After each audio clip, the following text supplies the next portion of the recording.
Noswaith dda pawb, good evening everyone, and croeso, welcome to the third of our secret shows, online readings with this evening, Giant Steps by Othniel Smith, directed by the very brilliant Tineke Craig, who is going to join me on screen now, I hope. Always a terrifying, hey! I am, hello. And tell you a little bit more about the play and the actors. The running time this evening is around 2 hours 45, so we will take an interval. We'll take around a 5-minute break in the middle, and we'll obviously jump on screen and let you know when that is, so that you have a chance to go to the loo and grab a drink and anything else. And I'm now going to hand over to Tineke. Hello. And disappear. Hi, bye Tamara. Hi everyone, my name's Tineke Craig, and for the last day and a half I've been working with this lovely company on Giant Steps by Othniel Smith. We've got 3 members of our company tonight. The play tracks this story of 2 young black men who lead very different lives but end up in similar circumstances for vastly different reasons. Their names are Oliver and Alan.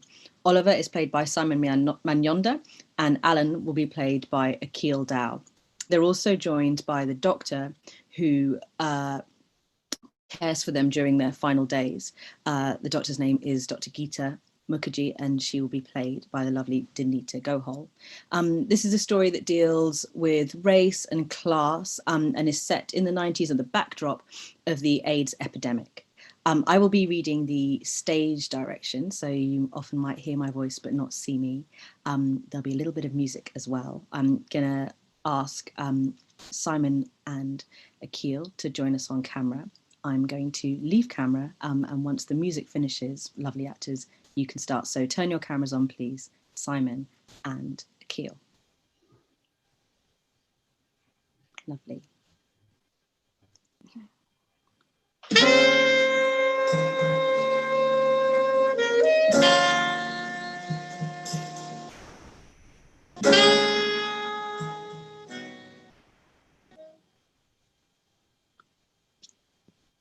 Giant Steps by Othniel Smith. Scene 1, in our present time. John Coltrane's Naima starts to play. Somewhere in the middle, Alan, wearing a very expensive looking sweatshirt and jogging trousers, wearing tinted spectacles and carrying a walking stick, comes into light. So I walked into his room and he wasn't there, which I already knew because they told me when I came in the front door. But I wanted to see for myself, just in case. Or maybe I've got too used to walking into empty rooms. I've done that a lot in my life. Or walking into a room full of people who wouldn't mind seeing me dead, which is much more fun. It's amazing what you can get used to when you have to. So anyway, I walked into his room as I've been doing virtually every day for about 6 weeks since I've discovered him, rediscovered him. And he wasn't there. Typical.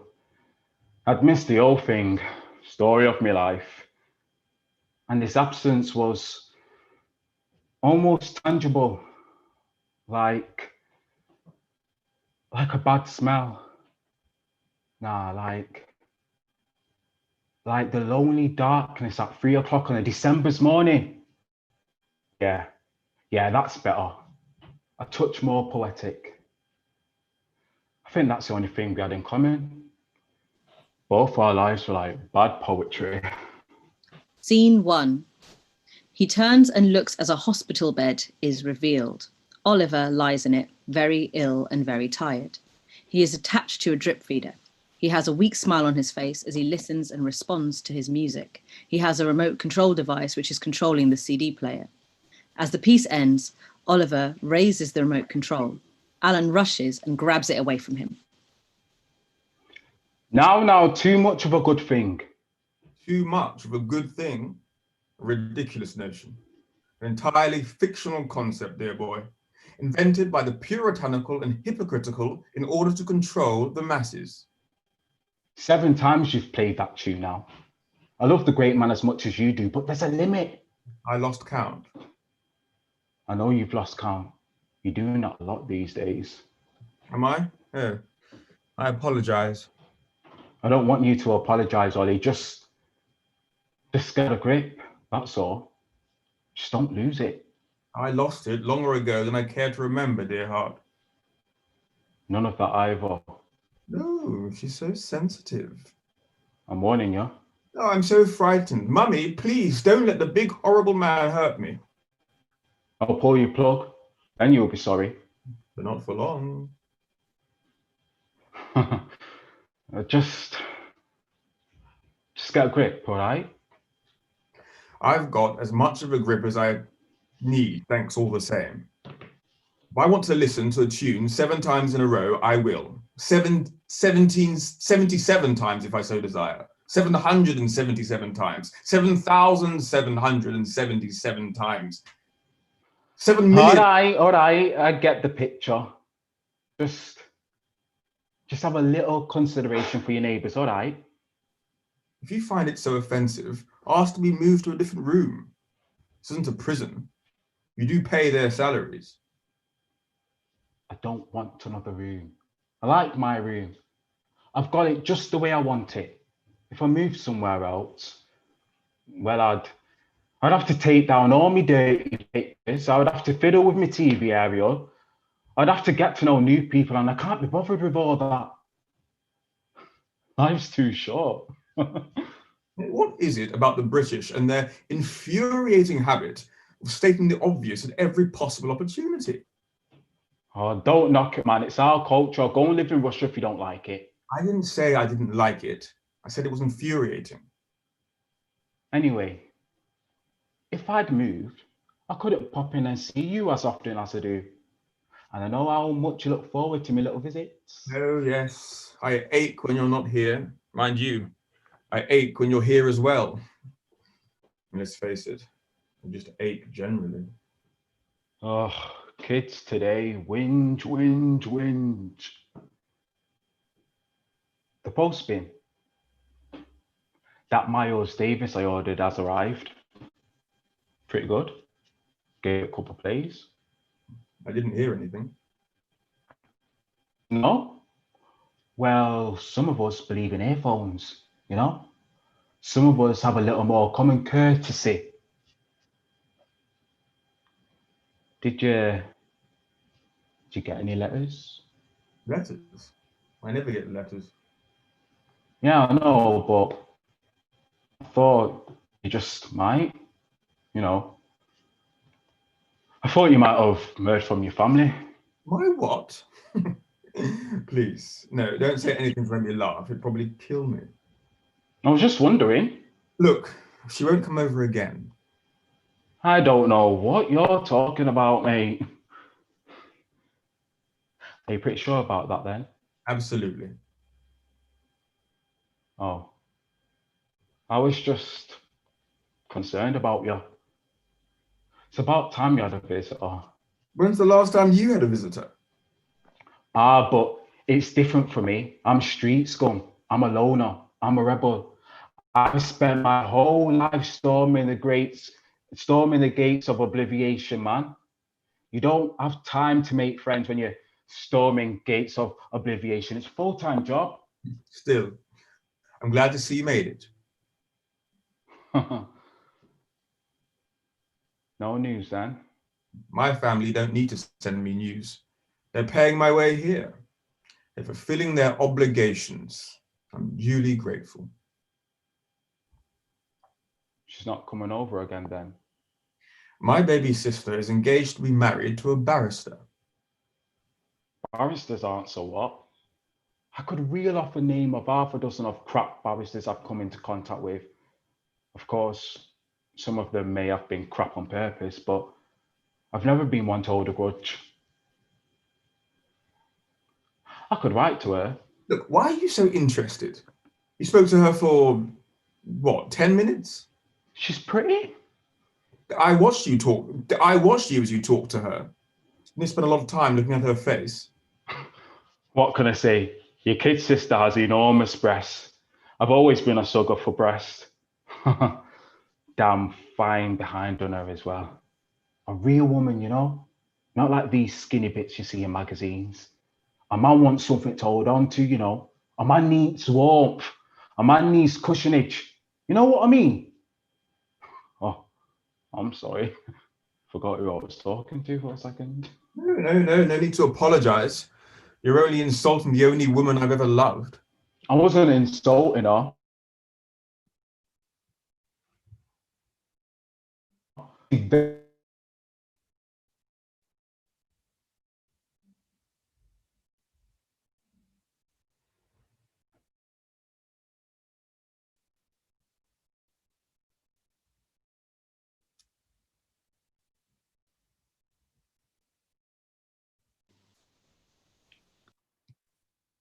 Very. Did you say your last line? Yeah. Okay. I think so. I think there's a technical issue or something. Do you want me to repeat your last line? Sorry. I was just concerned about you. It's about time you had another visitor.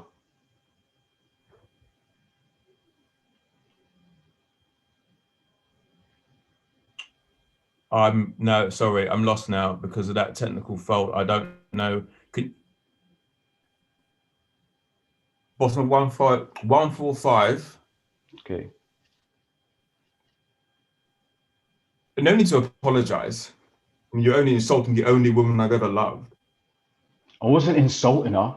I mean, well, she's obviously very intelligent as well. And, well, she's, you know, very concerned about your welfare. That's why I thought, you know. My father will have forbidden her from making any contact. Yeah, but she's a big girl, grown woman, I mean. A grown woman who can't afford to pay her, a grown woman who can't afford to be disinherited.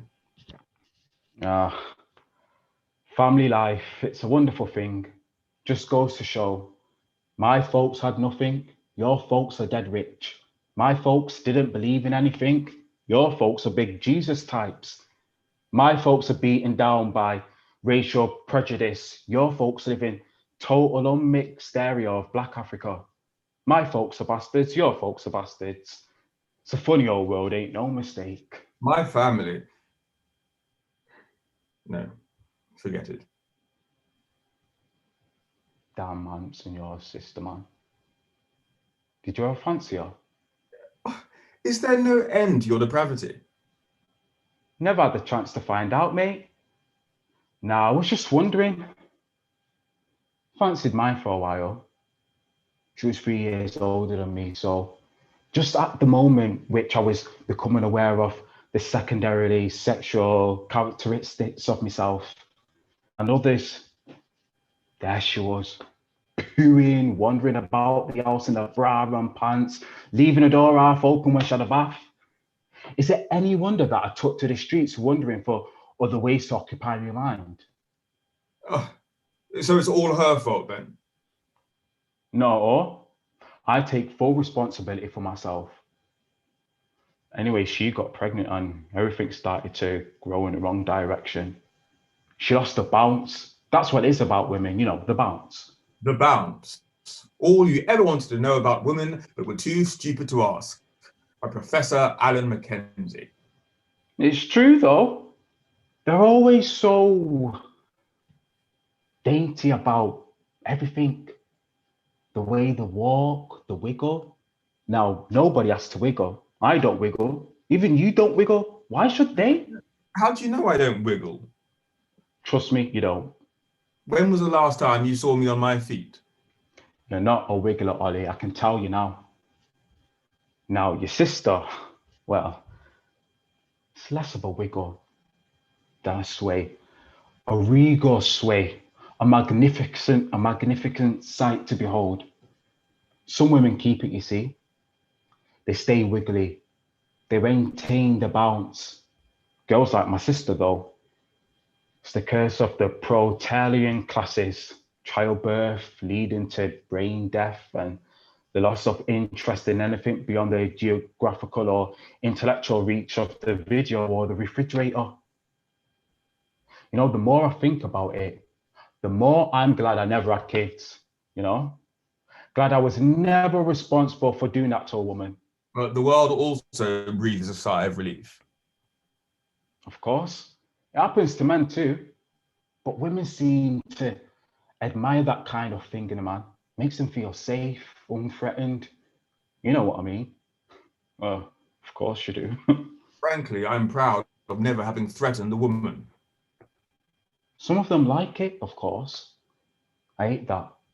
I mean, feminism, it's so well and good, but it's women who do women in. Men just stand by with smug grins on their faces. You've been watching daytime television again, haven't you? I've warned you about that. So what's the alternative? Read a good book. A good book never hurt anyone. That's a joke, right?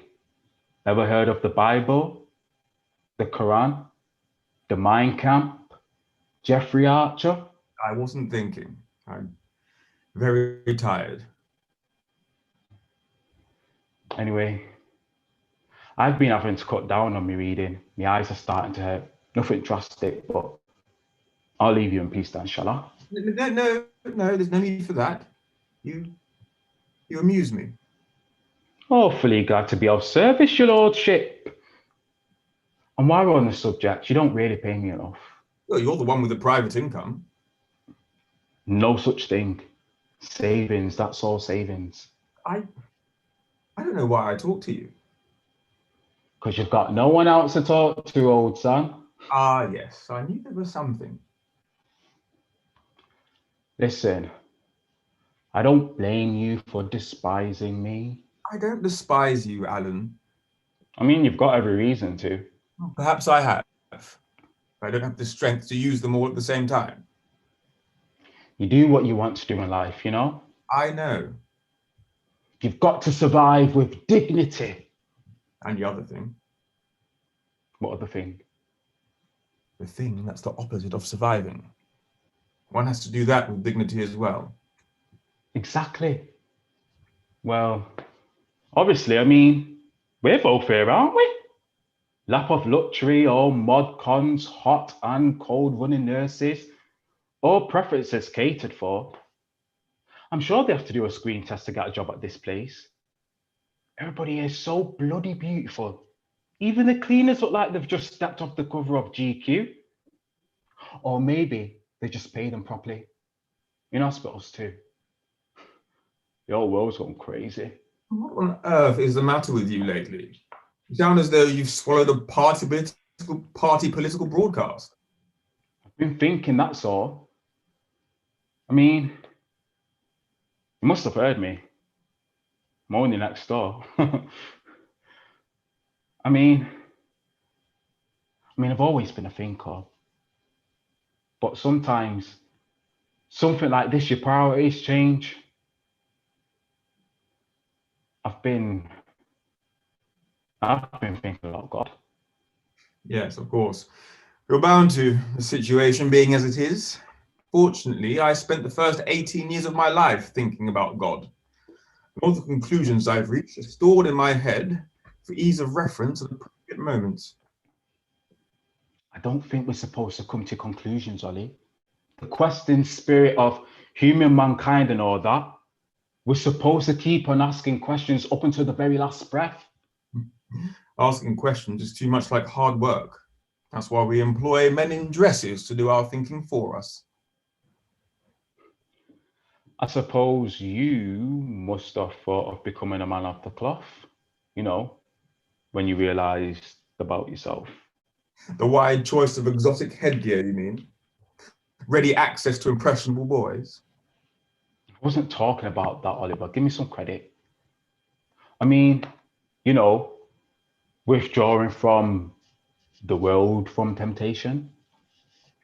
I did think about entering the church, but I would have been dishonest. I mean, not that I have any objections to dishonesty. It's just that I've never been very good at it. Anyway, there are more attractive options. when I looked at what my friends were doing in London, publishing, music, the theatre, advertising. That's it. See, public school, you build up useful contacts. Not that I did it in the institution I attended, where to go to get a gun, who's the most reliable pimp, who imports the best quality porno vids. Oh, I had one of those contacts. I think they turned out to be one of the most useful.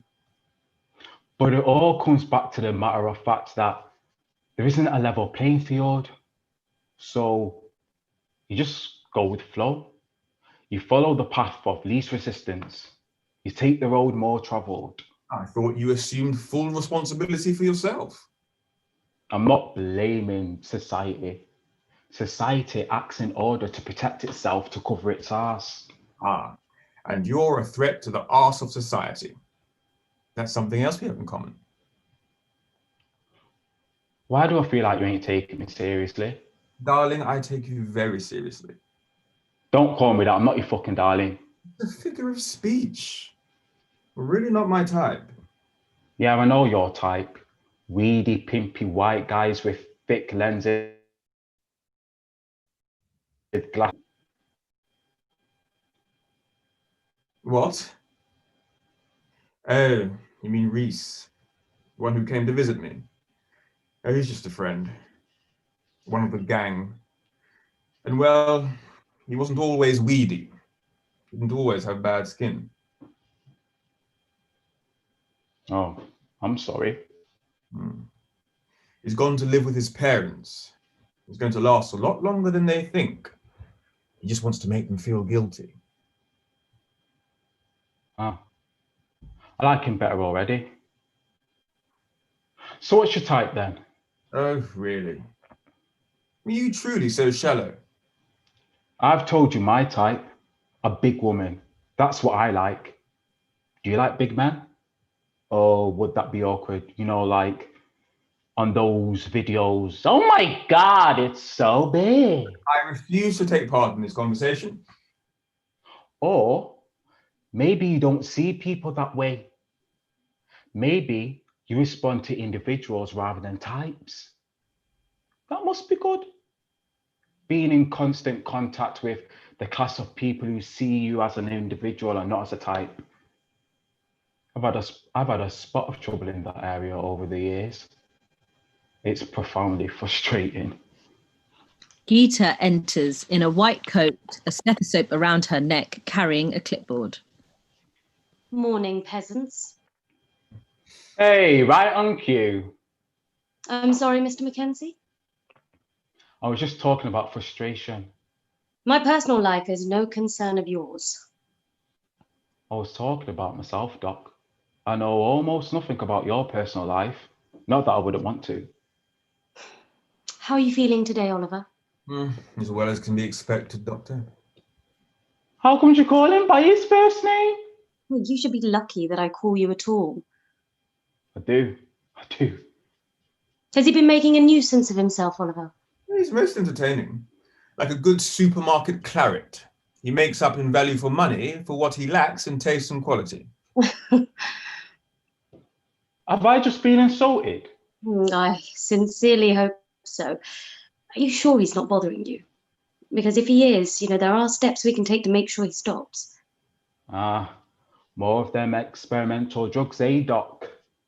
Mind you, that's how I got here in the first place. He doesn't bother me, really.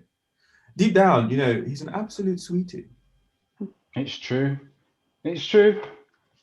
I'm just misunderstood. You do spend a lot of time in here.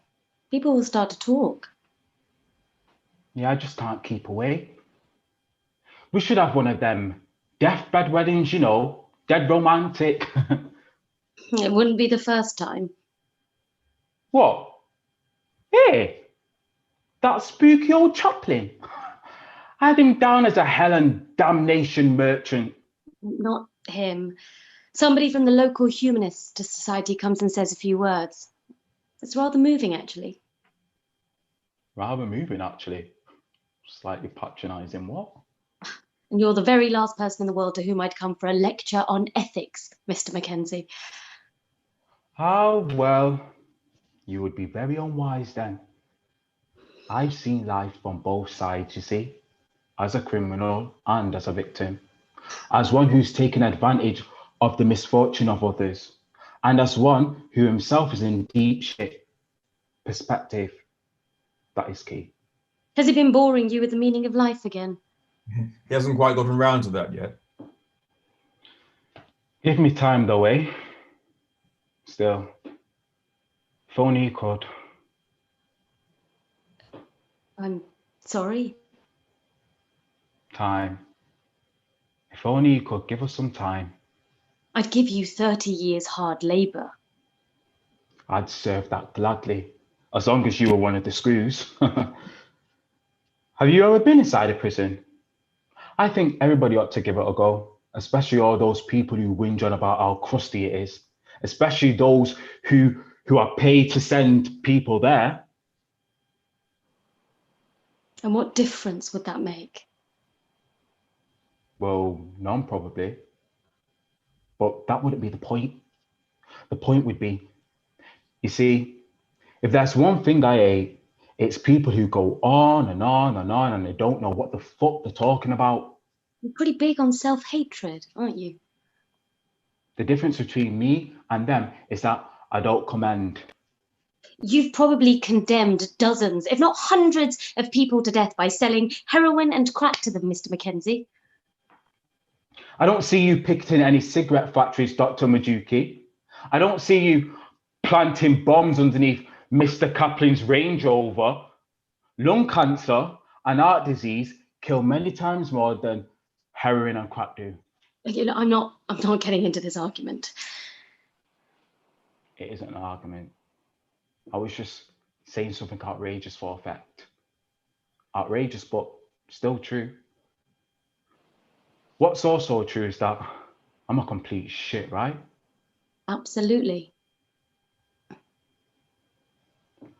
How long did you work in the National Health Service, Dr. Geeta Mukherjee, BS, MD, University of Wales of Medicine? But what's that got to do with anything? And how long have you been working in the private sector? You don't have to tell me. Longer, right? Right? Yes. A lot longer. Comparatively speaking, I'm not as old as I look.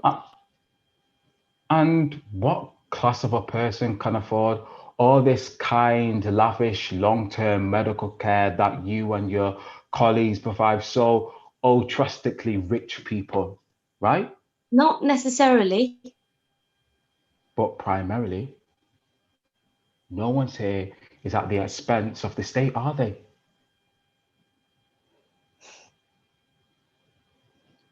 You're fighting a losing battle, Doctor. You spend your life serving rich people.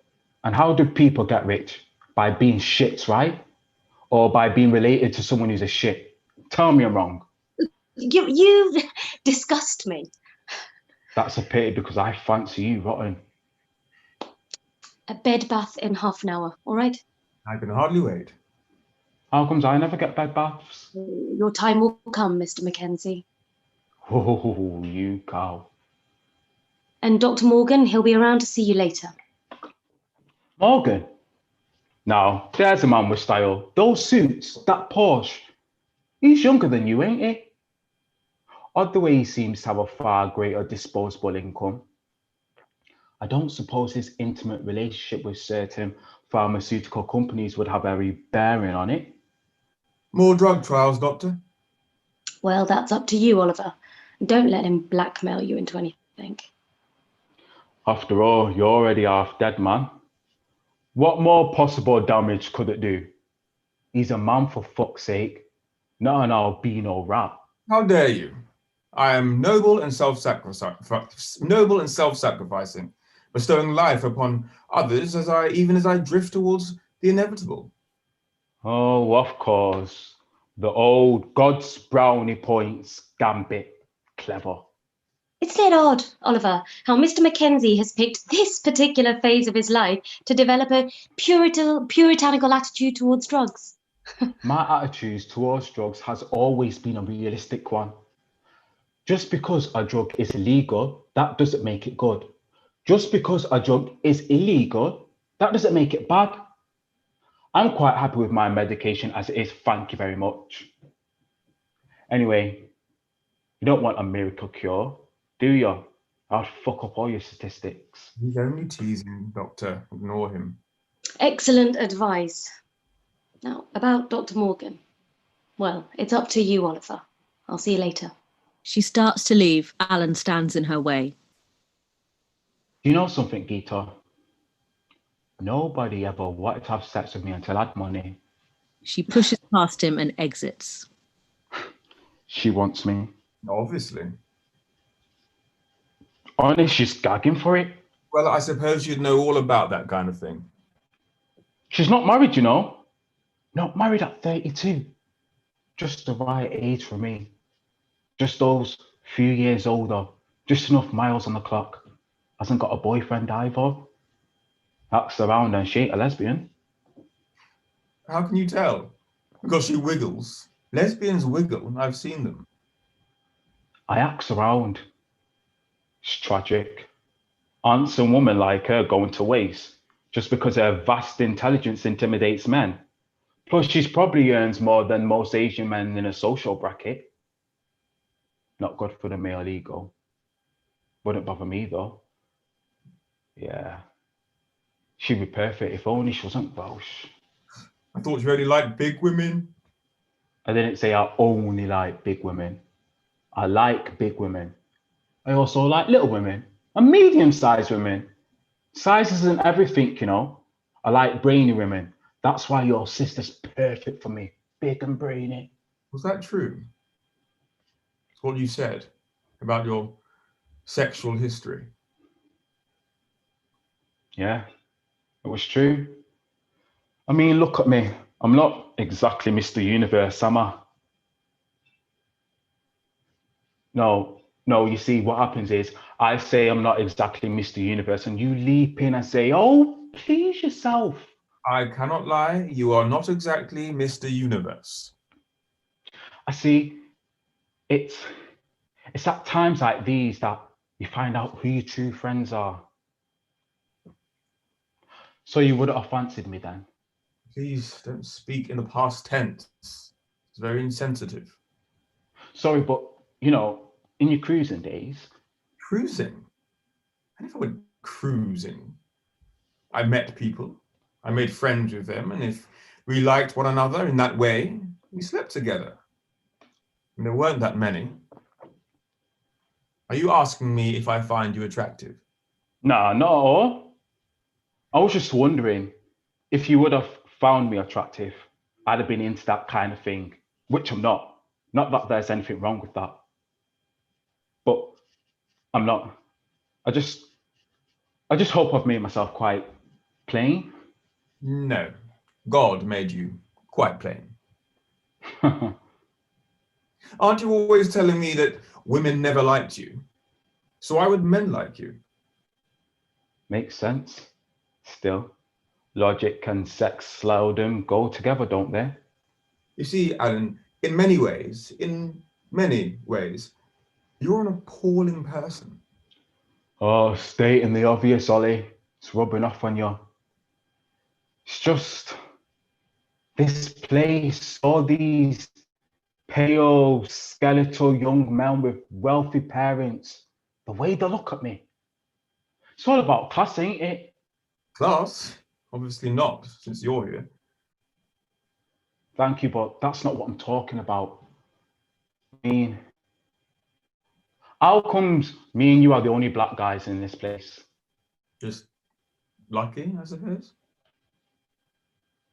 I mean, if you were the evil drug dealer and I was the inoffensive homosexual, neither of us would be here right now.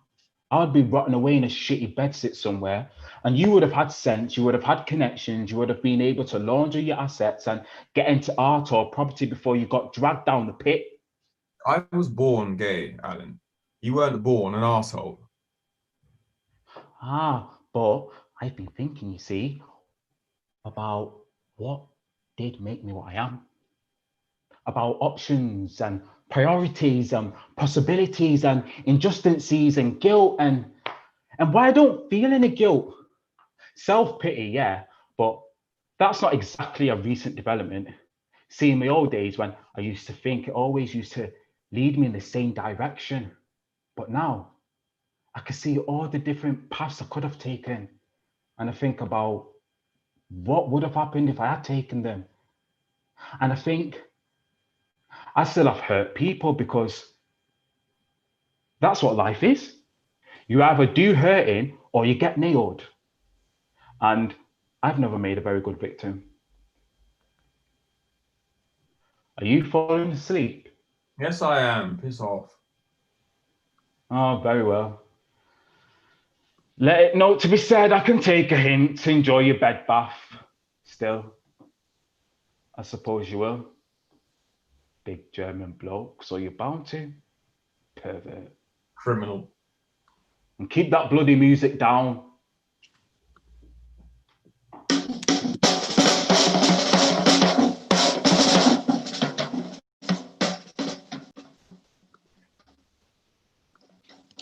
As Alan leaves, Oliver uses the remote control to turn his music on again. Coltrane's Countdown plays very loudly. Alan turns and glares at Oliver, who is smiling. Alan exits. Geeta enters and signals for the music to stop.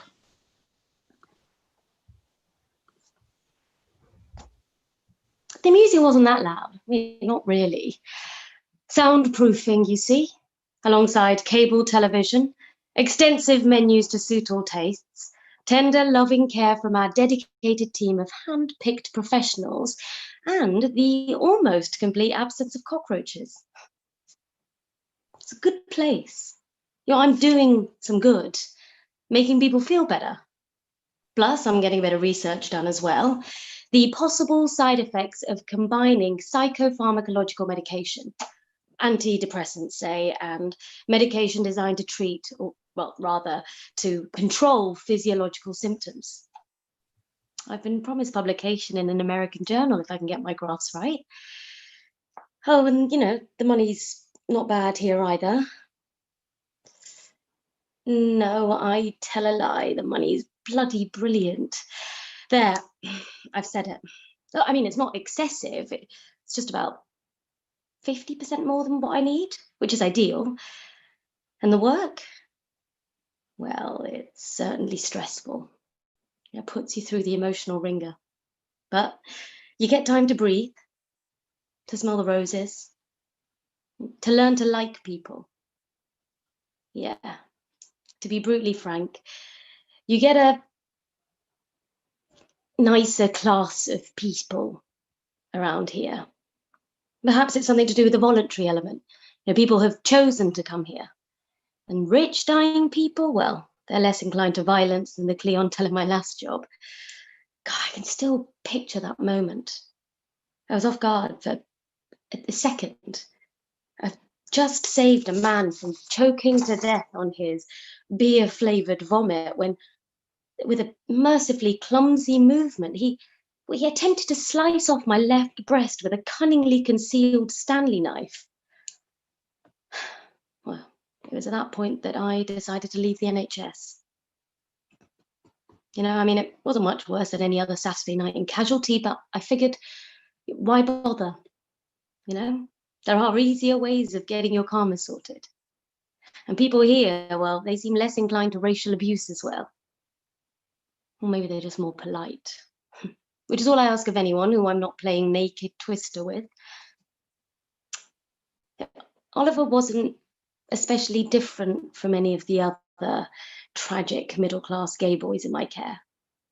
Less silly and shallow than a lot of them, but silliness and shallowness can be very charming. Yeah, obviously. Otherwise, they wouldn't have landed up here. I liked Oliver, though. I liked him a lot. Even though he was obviously past his best by the time I got to know him, but then so was I.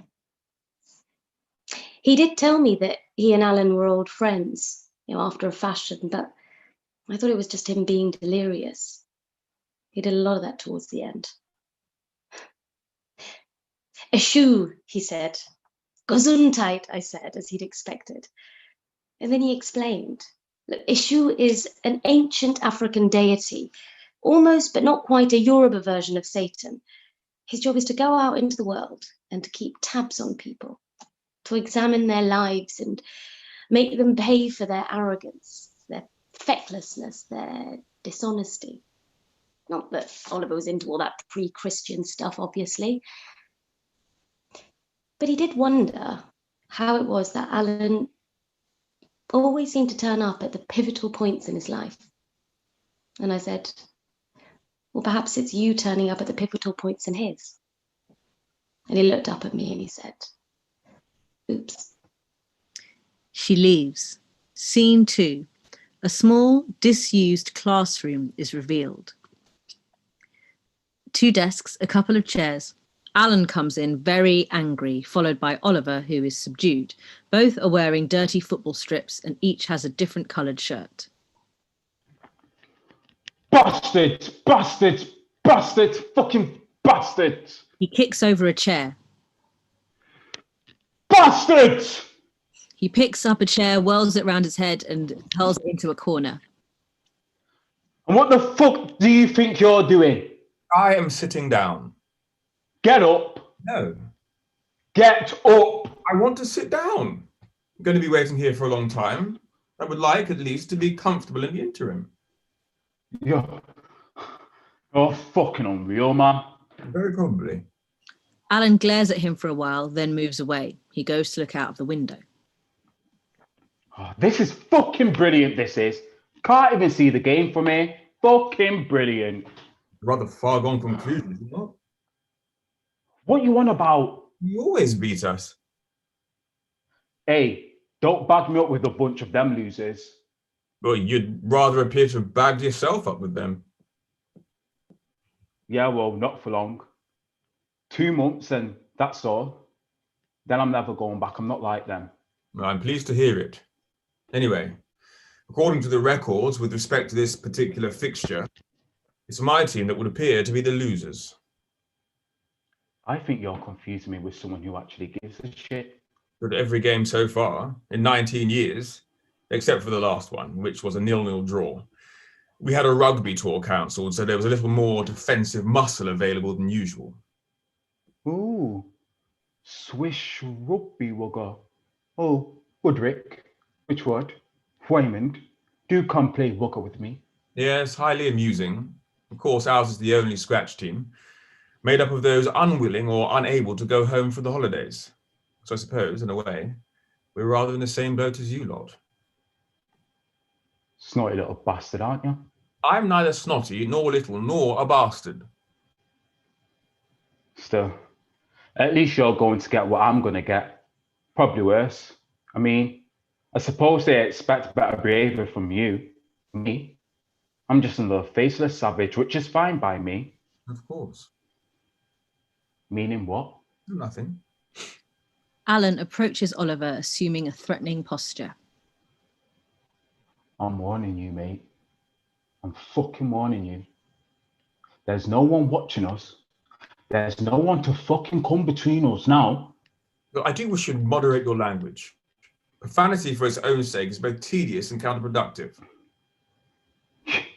You think you're fucking clever, don't you? I'm moderately intelligent.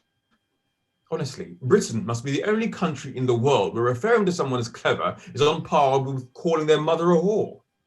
No wonder they lost the empire. No wonder they get splinters in their fingers scratching their heads over what went wrong.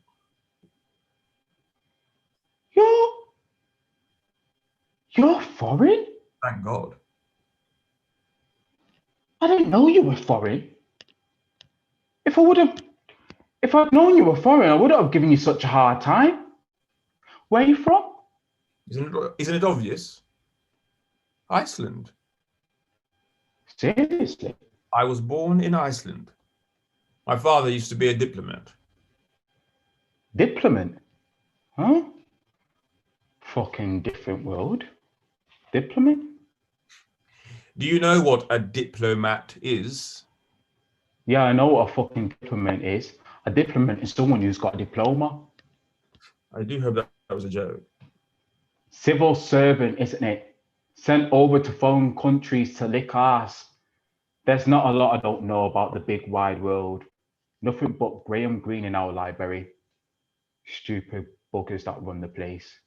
They think just because a book is old, it don't have any sex or violence in it.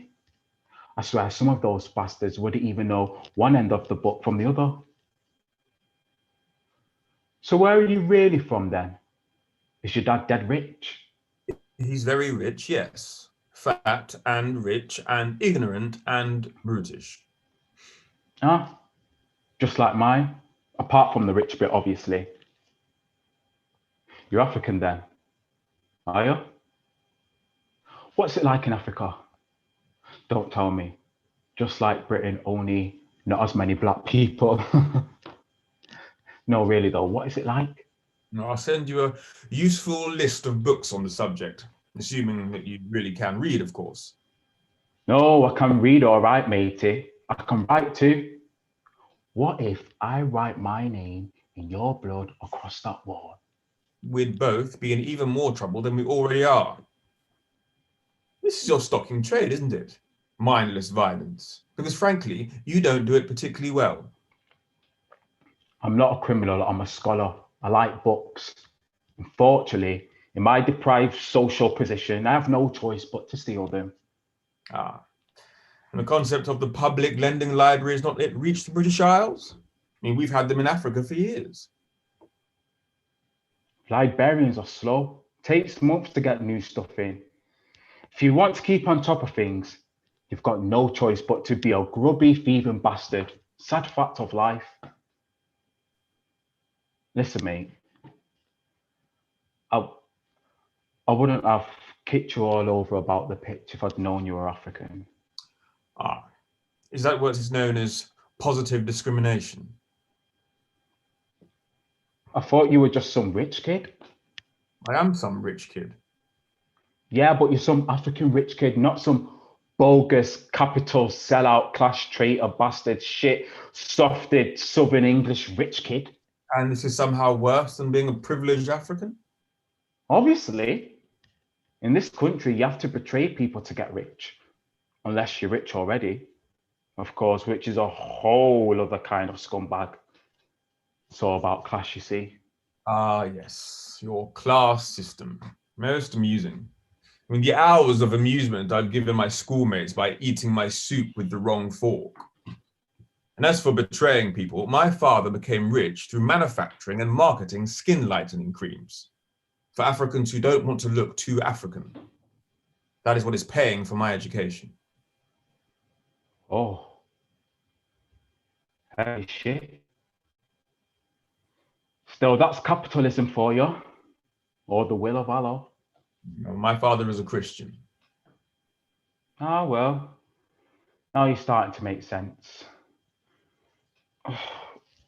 Mind you, you've got a good left hook on you for a Jesus freak. I'm rather proud of it, I must admit.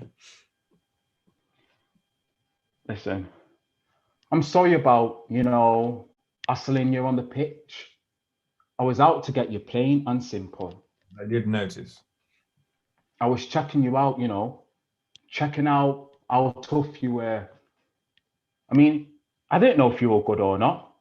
Our coach hasn't been doing his job. I mean, he's supposed to do his research, isn't he?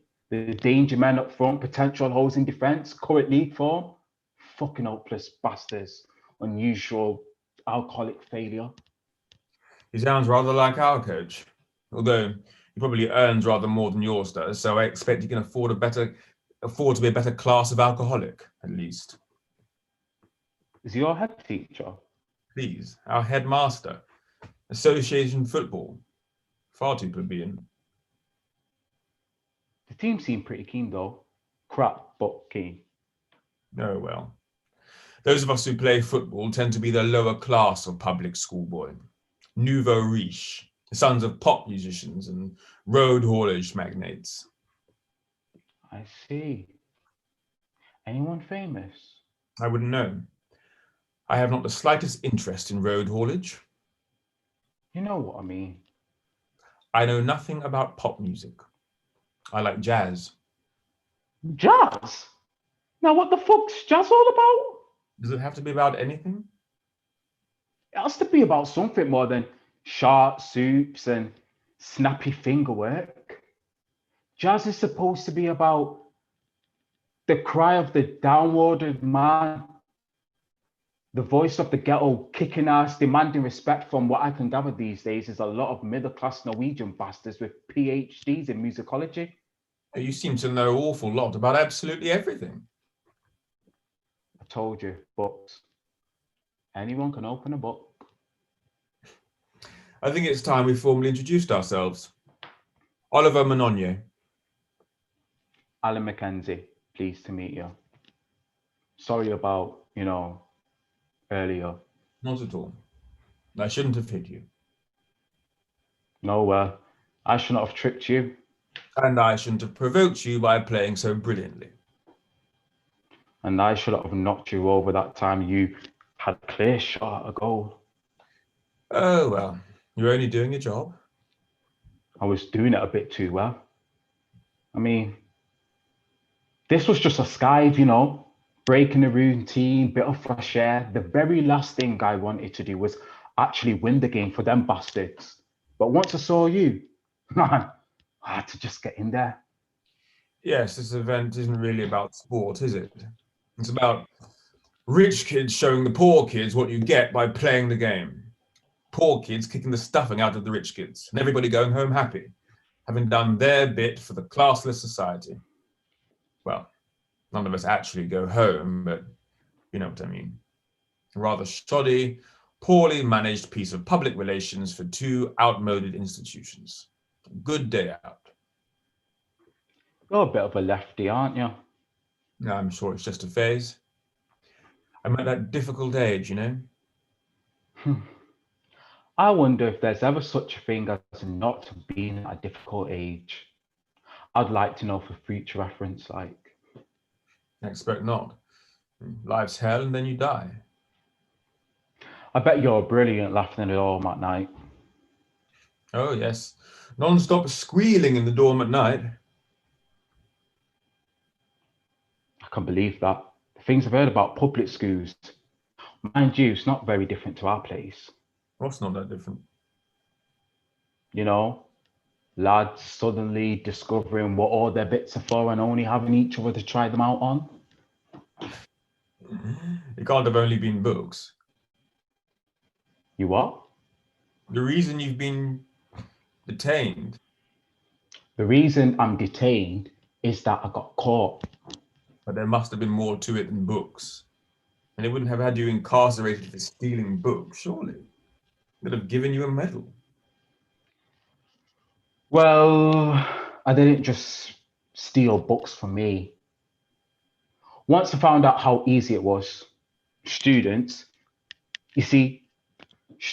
need books. Students have no money. I made myself useful to them. I provide a service. I sacrificed myself on the altar of higher education. Oh yeah, and there was heroin as well. Drugs? It just so happened to be lying about the place. Well, I say lying about the place, stashed inside the hollowed out Harold Robinson's. Worst mistake of my life. If it had been a good book, the pigs would have ignored it.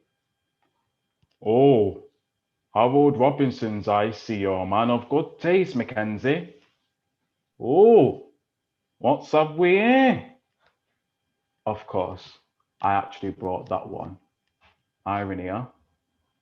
You're a drug addict. Nah, not heroin. Horrible stuff. Only tried it twice. Smoking it, First time I was sick, second time I was even more sick. Can't see the attraction to it. Only morons would get hooked on that shit. But other drugs? Oh, cut the innocent crap, African. You go to public school, them man are famous for it. They're famous for a lot of things I've yet to come into contact with. Their liberal education, for one thing. And I've never seen any evidence of drug taking. The very thought of it scares me stiff. I've never even drunk alcohol. Yeah, well, you've had it easy, haven't you? I mean, when you've lived at a shit level, sometimes you just got to get out of your head, you know? It's a cliche, but that doesn't mean it's not true. Drugs or telly, bingo or religion. Sometimes you've just got to get out of your head. So, how long are you in for in total? 6 months, repeated offender. Mind you, it was the first time they caught me with drugs. They take that thing pretty seriously, but it's obvious I wasn't supplying. Your face, you're actually scared. Of course I'm scared. I spent all afternoon indulging in physical combat with a gangster. I'm not a gangster. You need a gang to be a gangster. I don't have the social skills required to be a gangster. Plus, I'm not a hard man no matter how much I try and pretend. And I'm not stupid enough to trust people. Wandering around, he idly opens the desk. See, the more untrustworthy you are, the more you have to depend on people. And I can't be doing with that. Bloody hell. He takes out a small, lacy brassiere and holds it up in amazement. Ah, now I think I can help you with this item. It's a weapon, a slingshot. You know, like the story of David and Goliath in the Bible. Except with that, you can throw 2 stones at once. Fiendishly clever. This is a girl scoop. This is a fucking girl scoop. A private fucking girl scoop. Oh man, this is like a porno movie come to life. I hate to deflate your mood. However, I have to remind you, it's half term. Consequently, no girls. Well, you never know. There might be some spare ones lingering about. You know, mummy and daddy too busy entertaining Lord and Lady Fartington Smythe to have them cluttering up the house. Or maybe the odd Arab princess who's missed the plane. Hey, do you suppose they wear suspender belts under those big cheddar things? That's what I like about the VO. You can use your imagination. I mean, don't get me wrong. I'm all for the short skirt, the tight sweater, figure hugging denim trouser.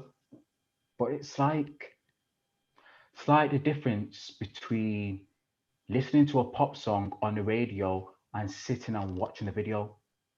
Sometimes it's just more fun to use your imagination. Do you know what I mean?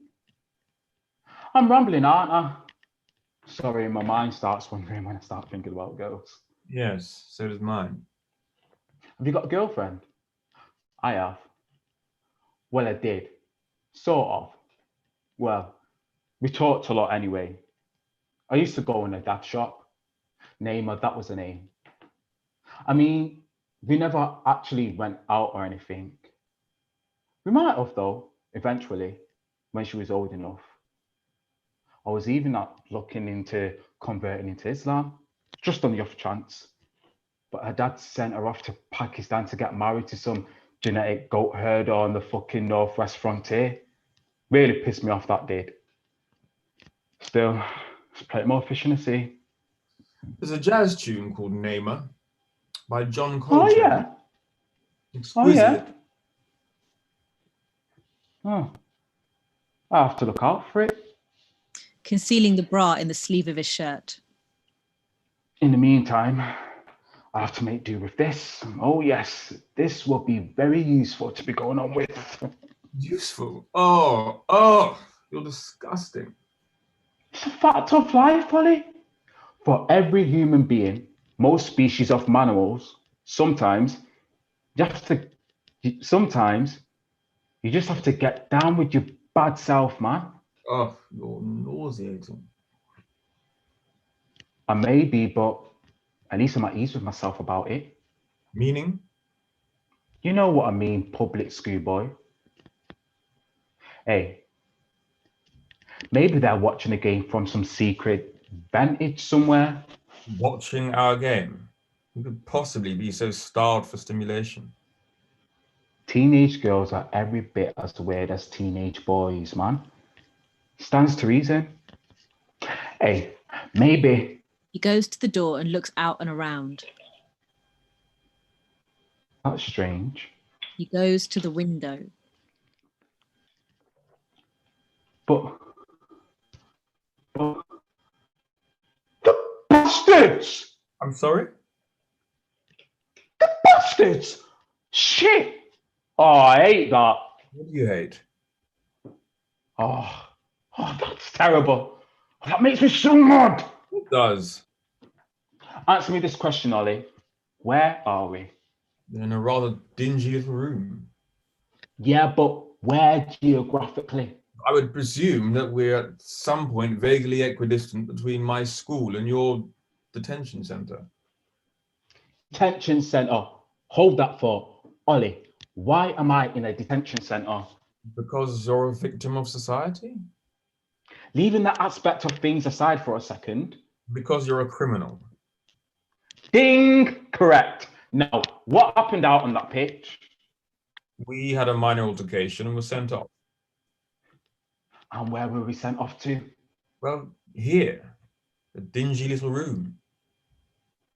And who came with us? That pineapple complexion warder of yours. And where is he now? Oliver gets up and goes to the door. He's gone. Exactly. Now, here I am, a convicted criminal, stroke victim of society, in an unguarded room in a deserted school, a girls' school like that, in the middle of nowhere. Here's the question. In my situation, what would any self-respecting juvenile delinquent do? Well, escape. Exactly. Any self-respecting juvenile delinquent would have tried to escape. Oh, right. All the best then. But that's it, you see. That's what they want me to do. They want me to try and escape. They want me running around in the wilds of the frigging Welsh borders or wherever the fuck we are. They want to catch me tatted and shagged out in 2 days' time. They want to rough me up a little as they help me into the police van. They want to drag me into that court and increase my sentence by another year. This is prosecution. Or perhaps they trust you. Yeah, right. Perhaps they know you're intelligent enough to foresee the consequences of running away. Well, how dare they? How dare they presume? I hate that. That makes me so fucking mad. It makes you mad that people trust you and consider you intelligent. Those people, yeah, those smug, ignorant bastards, they've outmaneuvered me. I hate that. Well, look at it from my point of view. My school thinks so much of me that they left me alone in a room with a violent convict. I'm deeply moved. Oh, yeah. I'd submit a formal complaint about that if I were you. That's racism, that is. If you were some pasty-faced son of a high court judge or a Tory MP, they wouldn't have left you alone with me. Although, of course, someone like that might have leaped at opportunity. What do you mean? Oh, don't come the innocent, Ollie. I mean, look at me. Prime stud material, me. Solid rough trade. That's me. I'm sorry, I don't understand. Oh, don't be absurd, man. Public schoolboy. You know exactly what I'm talking about. I'm afraid I don't. Oh, I was forgetting they don't have homosexuality in Africa, do they? Your women are so beaten down that you can slip into them any way you like and you wouldn't hear a word of complaint. You really do know absolutely everything, don't you? Pretty much. You don't know anything. You don't know anything at all. All right, calm down. You don't know anything. Okay. Admit it, there are a few gaps in my knowledge. Quantum mechanics remains a closed book to me. I'm not that clued up when it comes to spot welding, and despite constant research, I'm still unclear about the precise differences between metaphysics and epistemography. You don't know anything. Look, are you having problems or anything? I mean, do you want to talk about it? It's not like I can help or anything, you know? You know, my personal life isn't exactly, hey, do you want to know a secret? I've never had sex. Well, you could try and look a bit surprised. Round our way, there are girls who would do it for a bottle of cider. Kids, I mean, not proper women with proper tits or anything. I was saving myself a name ago. I'm sure we would have got round to it. I've done sex. Sex is overrated. Really? Well, you know what they say? If you think sex is a pain in the bum, you must be doing it wrong. Hey, back home was it? With a big fat African woman. I'm going to get myself sorted with someone like that when I get out. I know the man who can organise it. Bit of a sick bastard, but they have their uses. Name was chunky. I like that. They're all big in my family. My mum, my sister. Took a Polaroid once of my sister getting out of the bath. Tried to sell it, but it's like the Mona Lisa, you know. People would love to buy it, but there just isn't enough money around. Still got it actually. Laminated it to protect it from natural tear and wear. You are an appalling person. I'm glad I hit you. When I did it, I wasn't sure you deserved it. Now I know you did. All right, all right, About it. all right, all right. Calm down, man. No need to be so uncivil. Yeah, I was feeling sorry for you as well, you know? I can manage without your pity, mate. You know, I was making allowance for you, your deprived background, your half-hearted education system in this country, your obviously limited intelligence. No need to be snide. And we were getting along on so well. I'm not interested in getting along well with you. What's the matter? Don't you fancy me?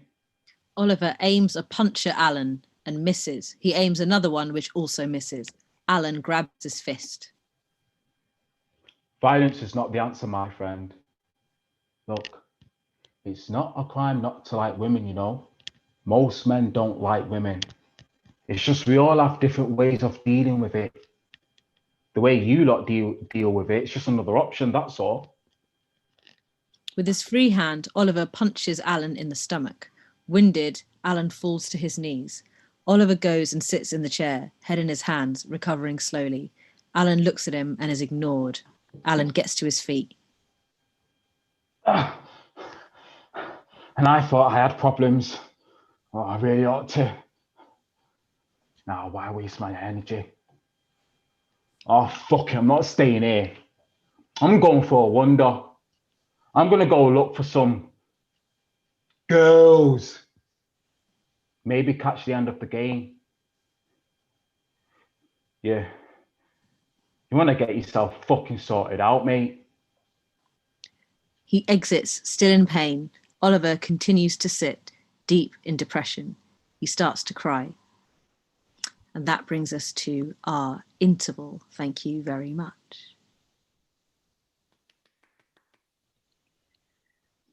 Thank you. We're going to take a 5-minute pause. So go and get a drink and come back and join us at 10 to 9. We'll see you then. Diolch yn fawr.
Hi everyone, welcome back.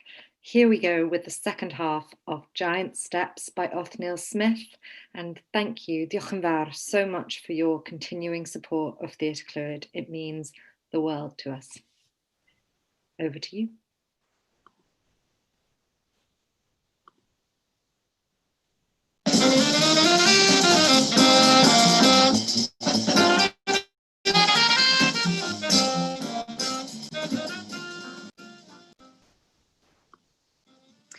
Scene 3, Mr. P.C. plays by John Coltrane. In a time 5 years after Scene 1, 5 years before Scene 1 and 5 years after Scene 2, Alan and Oliver are in a police cell. Both are wearing suits but no ties or shoes. Alan sits in a corner of the cell in dark glasses, apparently tranquil. Oliver is pacing the floor in a state of agitation. This is intolerable. This is scandalous. I will not stand for this. It's too much. It really is. And they can't do this to me. Not to me. I mean, this is oppressive. Look, is that all you're going to do? Sit there? I mean, this is an infringement of my human rights. I mean, I thought this was supposed to be a civilized country. They're always criticizing us for being undemocratic hypocrites. That's all they are, hypocrites. And what's so amusing? They'll rue the day they ever tangled with me. My family is not without influence. I am not without influence. The things that I could say in an open court, the names I could name. I'd be sorry they ever screwed around with me. Names? I'm sorry? You said you could name names. You can't imagine. Can't I? You can't possibly imagine what names I could name. Like who? What? Give me an example of a name. I can't do that. They're not going to get me that way. I'll say it in open court, not before. They're not going to fool me with their spies. Spies? That's what I said. You think I'm a police spy? Me? Do I look like a police spy? If you looked like one, surely that would defeat the object. Of course, there's always the double bluff and the triple bluff. I think you've been watching too much telly, mate. I'm not as stupid as I look. They'll learn that to their eternal cost. Have you forgotten we were both arrested at the same time? Of course we were. Entrapment, that's what it is. It's a well-known technique to entice someone into committing a crime and then arrest them. It happens all the time. It's happened to a number of my friends. In public toilets, eh? Yes, in public toilets. There, are you satisfied? Some of my friends are homosexual. I am homosexual. Is that what you want? You pleased with yourself? I've often wondered about that. These cute coppers in public toilets. When did they actually make the arrest? Before, during, or after? You are not obliged to say anything. As you can see, you are not obliged to say anything. As you can see, your mouth is full. I suppose you find this all very amusing. Not really. Tiresome. Boring. Nothing to laugh at all. Someone is going to pay for this. When my lawyer arrives, someone will pay. Daddy. I beg your pardon. Daddy's going to pay. Oh, you don't know what you're talking about. I'm afraid I do. I've seen it all before. A tale as old as time. Changeless as pond water. Tarnished as tuppence. Yeah, you've been arrested before then. I'm a police spy, aren't I? It's my job to be arrested. I've never done the public toilet thing, though. I'm not pretty enough. Oh, you're not a spy. You're just a grubby little drug dealer. Grubby, is it? Obviously, this grubbiness hadn't yet manifested itself when you attempted to buy cocaine off me.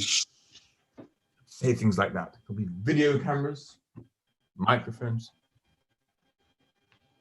You attempted to buy cocaine off me. Will you be quiet? No crime was committed. The body searches will have confirmed that. Of course, I expect you enjoyed yours. Meaning? Meaning you're obviously more used to it than I am.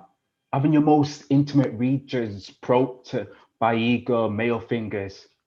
It was a very unstable, heterosexic jive, my friend. I'm not sure you're used to that sort of thing. Are you trying to tell me you've never been searched before? Not for a long time. Nowadays, I employ people to undergo my body searches on my behalf. Much more satisfactory. Damn, I'm so angry. This was all completely avoidable. Well, yes, if you hadn't tried to buy drugs off me. Well, if you'd got a bloody move on about it, there wouldn't have been this problem. It was my night off. I was out enjoying myself. I don't get out much. I was trying to have a good time. I was trying to find myself a woman. People hassling you for illicit substance all evening, it gets on your nerves. I was told you were the man to go to. I may or may not be the man, but not on my night off. And I wouldn't have sold you anything anyway. And why not? You're a brother, man. You're no brother of mine. I know what's in that stuff, man. Honestly. The number of people I've seen it convinced they can fly with half an ounce of industrial bleach up their nostrils. One laugh until one cries. Oh, I see. So you're not a drug peddler at all. You're a swindler. Well, that's all right then. That's wonderful. We'll all go home, no harm done. You're not a druggie either, Ollie. How do you know my name? Trust me. I know a druggie when I see one. How do you know my name? You're Oliver Momonier. I claim my crisp £5 note. I know everything about you, Ollie. I'm a spy, aren't I? I live in your wardrobe. You really must do something about that dry rot. How do you know my name? I saw it. When they made you turn out your wallet on your precious metalled coloured credit card, right next to your impressive ready-to-go wear rainbow section of condoms. A good scout is always prepared. Dip, dip, dip, dup, dup, dup, dup. I wasn't going to sell you any drugs, Ollie. Why is it so bloody cold in here? It's a sell. If the pigs made it too inviting, they would never get rid of people. They'll be queuing up to get arrested, contrary to suspicion. That's not really what they want. We have fundamental human rights, don't we? We're criminals, man. We forfeited our rights. We haven't been charged with anything. They can't keep us here. Can't they? Don't tempt them. Look, don't worry, man. They ain't going to charge us. But you can read their minds, can you? Yep. I've got my microscope right here. I've had experience of how they do things. You see, they wanted to arrest me for dealing drugs, but I wasn't dealing drugs when they apprehended me. There weren't any drugs on my person. They won't find any in my car. They'd even now be tearing up my flat, apart from they don't know where it is. Well, there's always the matter of assault. Well, look at the facts. 2 skinny black men approached by 3 large white guys in jeans, big boots. How did we know that they were police? They didn't identify themselves until we were halfway through kicking their ass. Procedure, you see, they fucked up. So they will keep us here to, learn us a lesson. And then when our lawyers arrive, they will let us go. End of situation. How can you be so calm about everything? I know, I have nothing to fear. Hey, you hit that ginger one on the left pretty good, You've been practicing. I know to take care of myself. My father taught me. He was a boxer in his army days. Army? Oh. Nothing like a checkered pass. In 30 years' time, they'll be calling this a checkered pass rather than a criminal record and a bad reputation. How long was your dad in the army? Is there compulsory national services in your country? Was he in a civil war? There's always civil wars in Africa, aren't there? There are always civil wars everywhere. He looks at his wrist. His watch isn't there. Damn! What was the point in that? What was the point in taking my watch away? And how am I going to kill myself with my watch? Many ways. You could have secreted a tiny cyanide capsule in the back of it for just, eventually as this.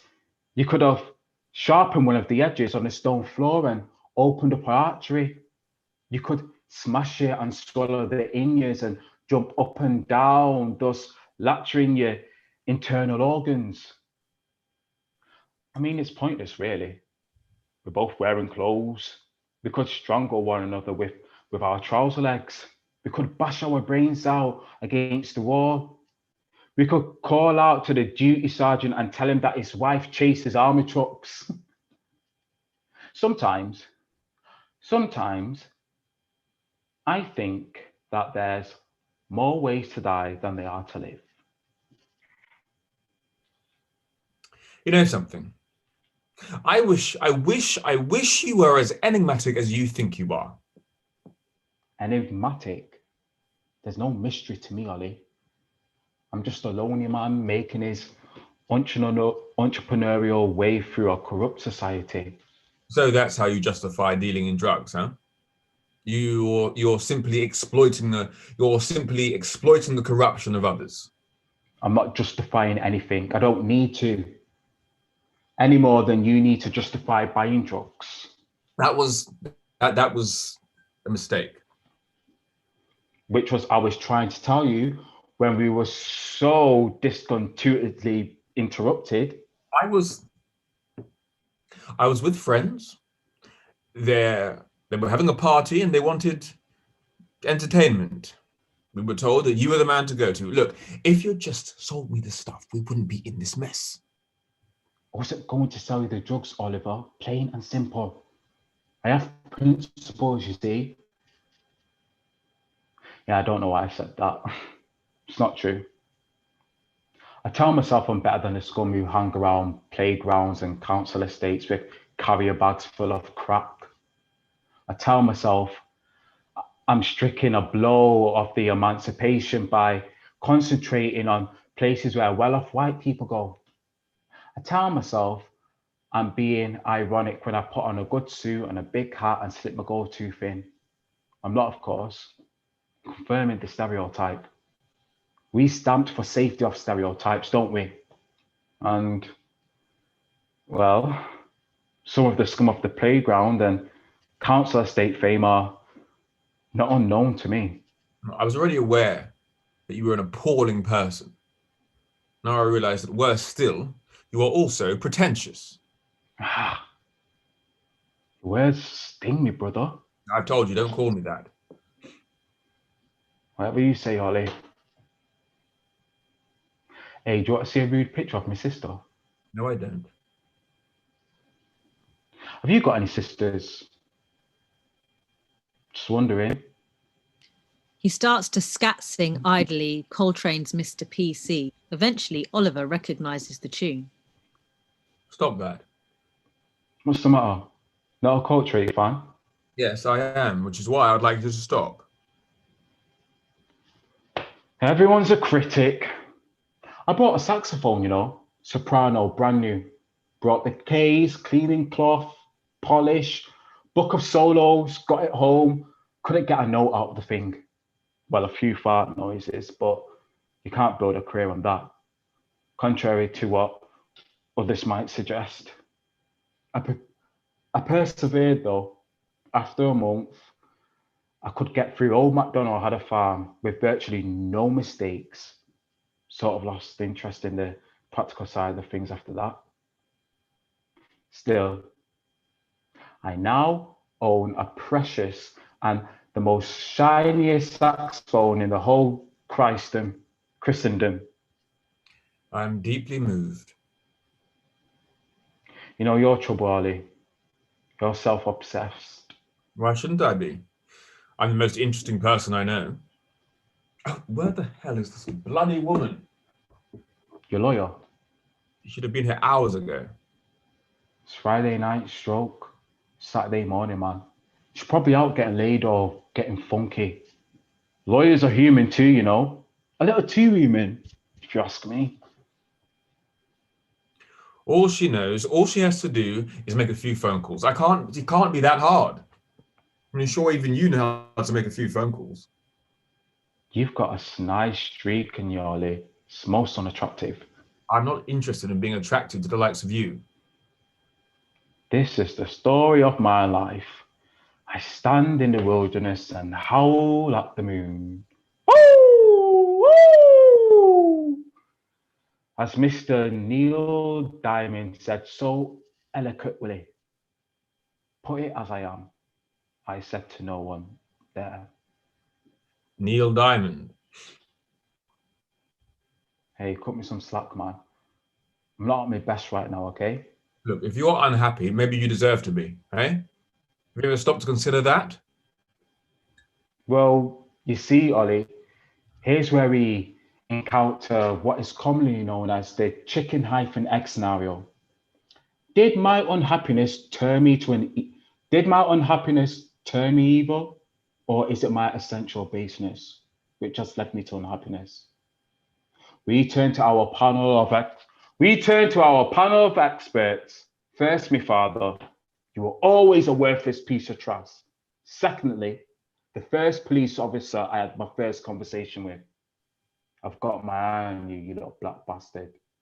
Thirdly, the woman I asked to go out on a date with me. Does the prosecution wish to question any of our witnesses? Self-pity always makes for a nauseating spectacle. You're a hard man to entertain, Ollie. I'll be forced to fall back on my stockpile of queer jokes, and I've always found that kind of thing utterly disrespectful. You can't say anything to hurt me. Listen, after the things my father said to me, no one can touch me. Yeah, I understand. Oh, really? God save me from being understood by someone as... No, I'm sorry. No. Go on. Say what you was going to say, I can take it. Please, I'm taking it out on you. We're both here as a result of my stupidity. Well, you will not catch me arguing with you on that one. I'm just so angry with myself. Will your friends be worrying about you? No, they aren't really. They're just some people I met. We're just going to... Blokes, were they? They were all men, yes. You were going to have an orgy. Rampant gay sex and a cocktail of exotic drugs. I made my excuses and left, writes our interpreted reporter. We were going to have a party. Honestly, I'll say something about you, Bunch. You know how to have a good laugh, even in the bleakest of times. I'm not a bunch. I'm an individual. I'm a number. I'm a free man. Popular, are you? I'm sorry? Popular. Do you have a lot of friends? Dozens. Oh. Good. Pleased to hear it. I've got friends. They're all scumbags though, stab you in the face for a 10 quid fix. And the only woman I've ever slept with have only been prostitutes, whether they realised it or not at the time. Are you trying to make me feel sorry for you? You're judging me. I hate it when people judge me. Let him that is without sin cast the first stone. I see. So I'm a sinner and you're a victim. Is that it? Look, I realize that you're undergoing a crisis of conscience right now, but I'm afraid you've picked the wrong time, the wrong place, and the wrong person if you want to talk about your personal problems. I have my own problems. Oh yeah? Like what? Like none of your bloody business, that's what. All right, I was only asking, only taking an interest in my fellow human beings, only reaching out a hand of brotherhood. Oh, I was forgetting we're not brothers. So have you got a job, Ollie? I am training to be an accountant. Ah, all right. You win. I give up. Your problems are Mount Killmongrey compared to mine. Was that supposed to be in some way humorous? I'm sorry. I'm sorry. I'm sure your family are very proud of you. Yes, I'm sure they are. You must have encountered some very interesting people. I'm sorry? All the names you're going to mention in court. You must have moved in some circles. Circles. Exalted circle. That isn't the word I'd use. Hey, we're both men of the world. We're both men of the world. We could both name names. We could both bring people down, important people. People I've got drugs for. People whose sexual secret you're aware of. We should get together, man. We could bring down the whole institution. You're being utterly ridiculous. Honestly, we could. I mean, the things I could tell you. I'm not saying I don't believe you. I'm saying that it's ridiculous to suggest that anything can be brought down that doesn't want to be. I mean, a judge resigns here, a politician here, things blow over. Well, I've seen it happen in my country. I've read of it happening in this country. People having accidents just as they're preparing to blow the whistle. People falling under lorries. Accidents happen. And I thought I was paranoid. So is that what you're going to do when you go back then? Go back to Africa and get into politics? Politics, me? No. I did think about it once, but I've made other choices. Ah. You met someone, did you? I'm sorry?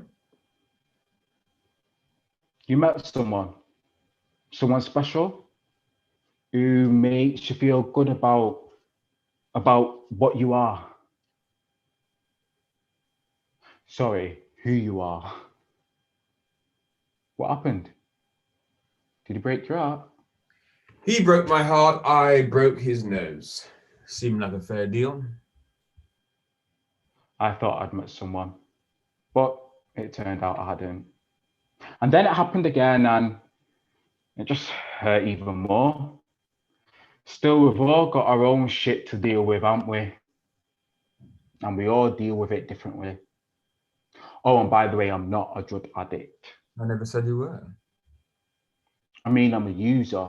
I use, but not regularly, just to cope with things. I mean, I'm okay. I mean, I'll be getting out of here in a couple of hours. I'll be all right. No need to panic or anything. Oliver looks at Alan. He goes to him, takes off Alan's sunglasses. Alan does not look at him. I do know you, don't I? Nobody knows me. Look, are you all right? I'm just fine. Just keep your mind occupied. That's the thing. Or if that doesn't work, try and empty it out of everything. Can I have my glasses back? I can't see a thing without them. Oliver gives him the glasses back, which he puts on. Thanks. Do you want me to call for somebody? Nah, I'm fine. I've managed before, I will manage again. But surely, aren't there medical obligations? Shouldn't the police, are there things which have to be done for you? I mean, if you're registered as a... I'm not registered as anything. I don't even pay income tax. They can't track me down. See, I'm untrackable to all intents and purposes. I don't exist. Well, on a couple of computers maybe, but that's a different me. I'm a different me every day. Look, do you need a doctor?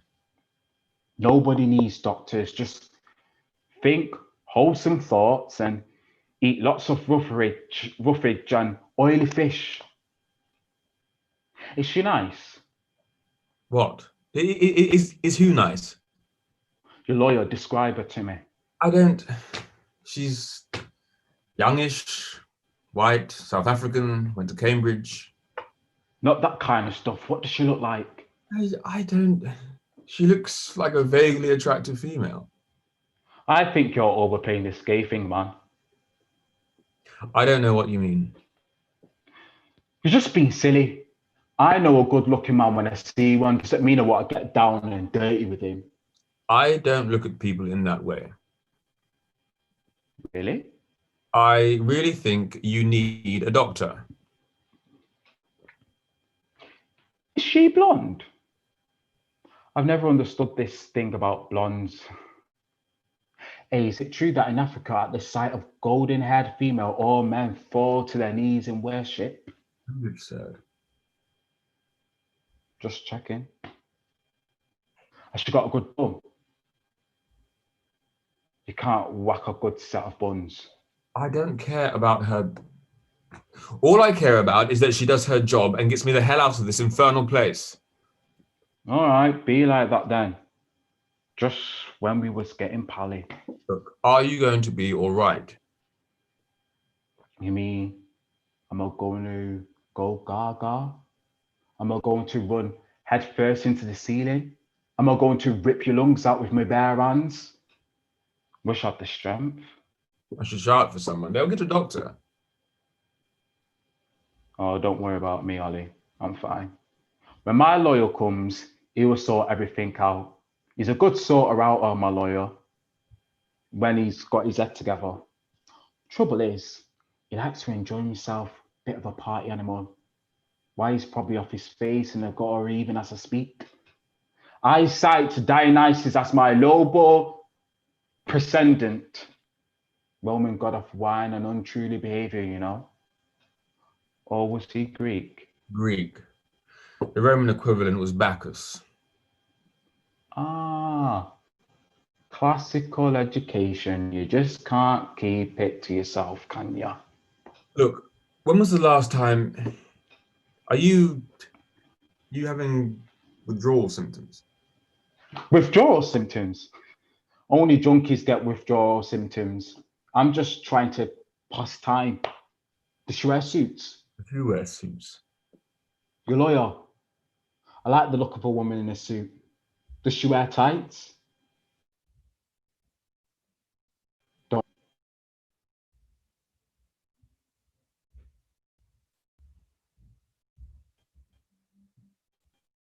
Don't use so many wigs.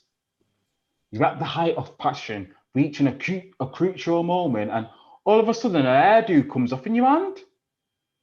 That sort of thing's going to give a man a complex. I don't go out with women. Men wear wigs too, old vain men. I don't sleep with old vain men. Look, when they let us out, can we give you a lift? You're obviously in no condition to drive or walk the streets, come to that. That wouldn't be a good idea, Ollie. You'll be followed, you see. They want to find out where I live. I'm better off on my own. It's easier to lose them if I'm on my own. I'll have to dump my car as well, assuming they've put it back together properly. Even if they don't plant drugs in there, they might have stuck a bug in it. Talk about paranoia. It's not paranoia. I'm a bad person, Ollie. They're out to get me with good reason to. I've done bad things. So if you feel so bad about it, why don't you stop? Why don't you give yourself up? I gave up on myself a long time ago. That's not what I said. I know. I was just being melodramatic for effect. Truth is, I've already gone too far, made too many big deals with too many big people. I'm in too deep. I'm trapped and powerless to resist market forces. Everything pushing me into one direction. There's only one way for me to go. The only question is, how do I get there? Who decides? The only question is one of control. Look, is there Is there anything I can do for you? You're not my type, Ollie, but thanks for caring enough to ask. I was talking about. I know what you were talking about. I'm sorry, I'm just a little tired. Hey, do you want to know something? Not especially. I'm not the worst person I know. I'm not even the 10th worst person I know. Can you believe that? Yes, I can. Sad to say. Alan chuckles, then rolls himself into a ball. If you leave before I wake up, give my regards to Iceland, eh? He falls asleep. Oliver looks at him for a while, baffled. He takes off his jacket and covers Alan with it. He goes and sits on the other side of the room with his head in his hands. Naima by John Coltrane plays. Gita comes on.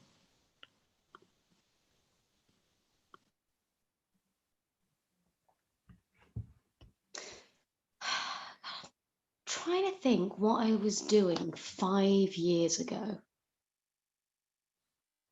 It's pretty hazy, actually. Pretty much the same thing that I was doing 10 years ago. Being my daughter, the doctor. Trying to make my mum proud of me. Which she is, I think. Although I still have this nagging suspicion that she'd have preferred me to marry one. Trying to make my dad notice me. I swear that since I qualified, he's downgraded all doctors in his mind, as though it can't be a big deal if I can manage it. As though there must be a trick to it, you know? I remember I was 10 years old and he brought out this big old chess set.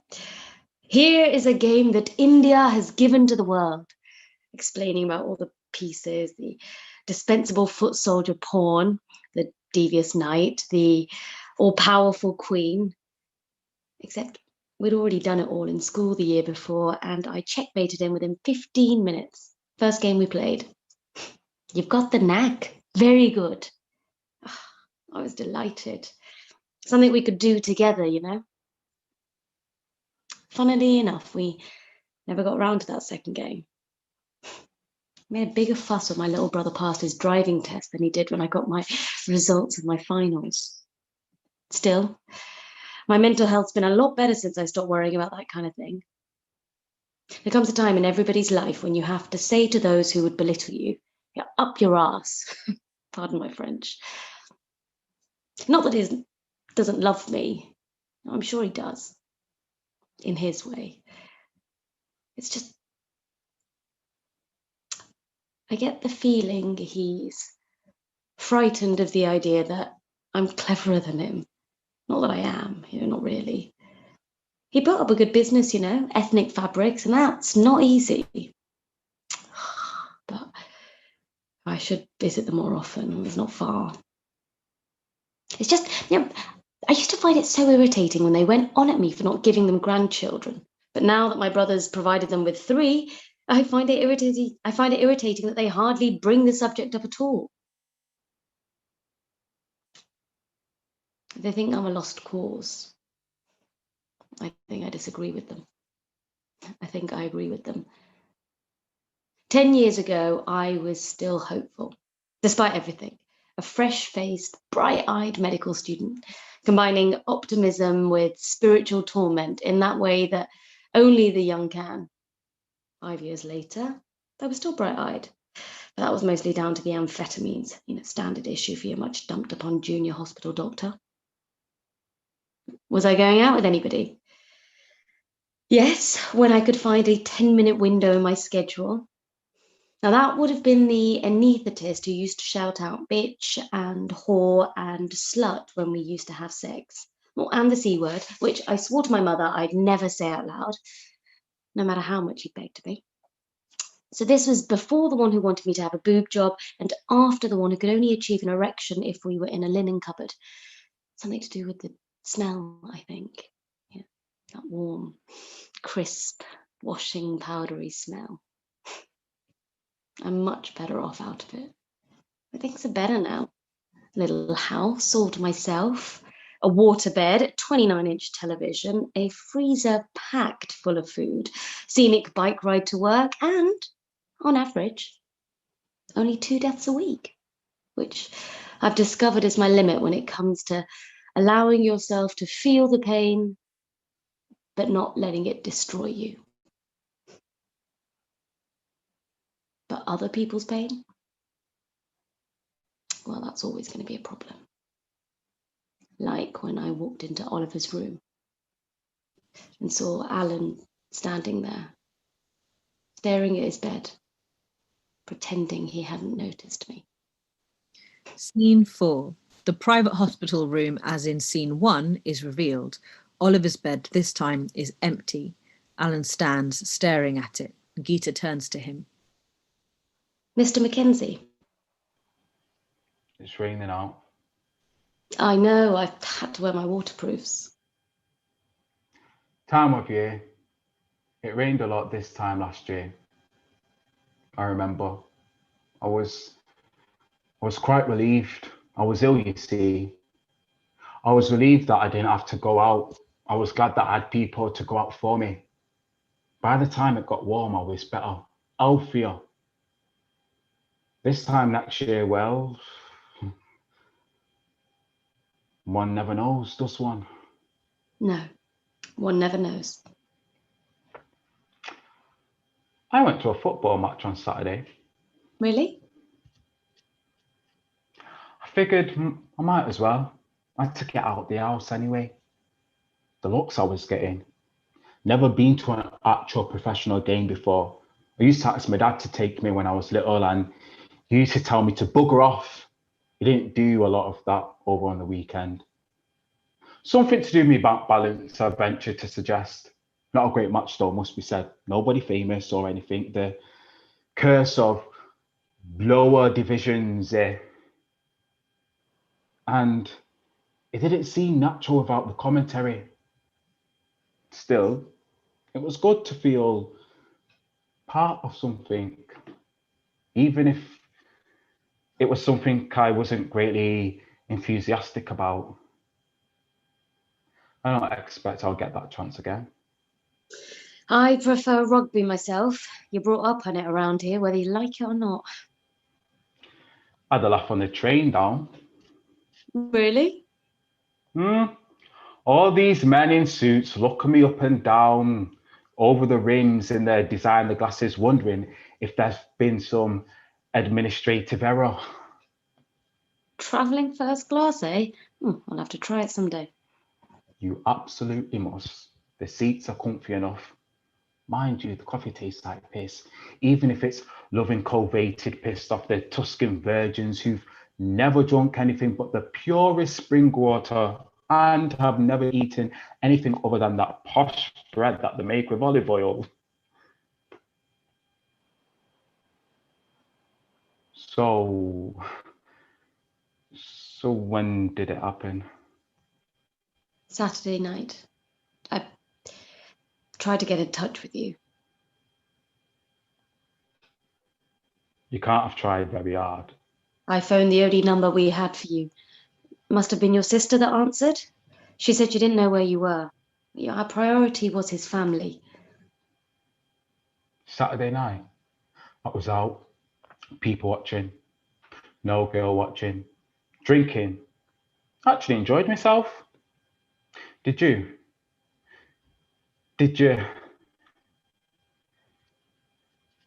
He had a list of people. He'd given it to me. Not a very long list. It didn't take long.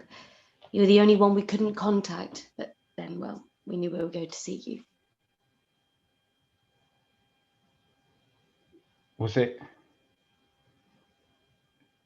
Did he? Painful? Was it painful? We did our best for him. Your best? Your best to stop it from hurting, or your best to keep him hanging on by a thread? He did volunteer for those drug trials, you know. He wasn't doing it for his own benefit. No, you people, you just let someone, you've just got to squeeze that last bit of goodness out, aren't you?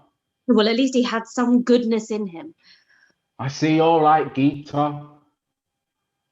Well, I'll tell you what. I'm giving you an advance notice, right? I want to be dead long before I'm dead. Do you hear me? Absolutely.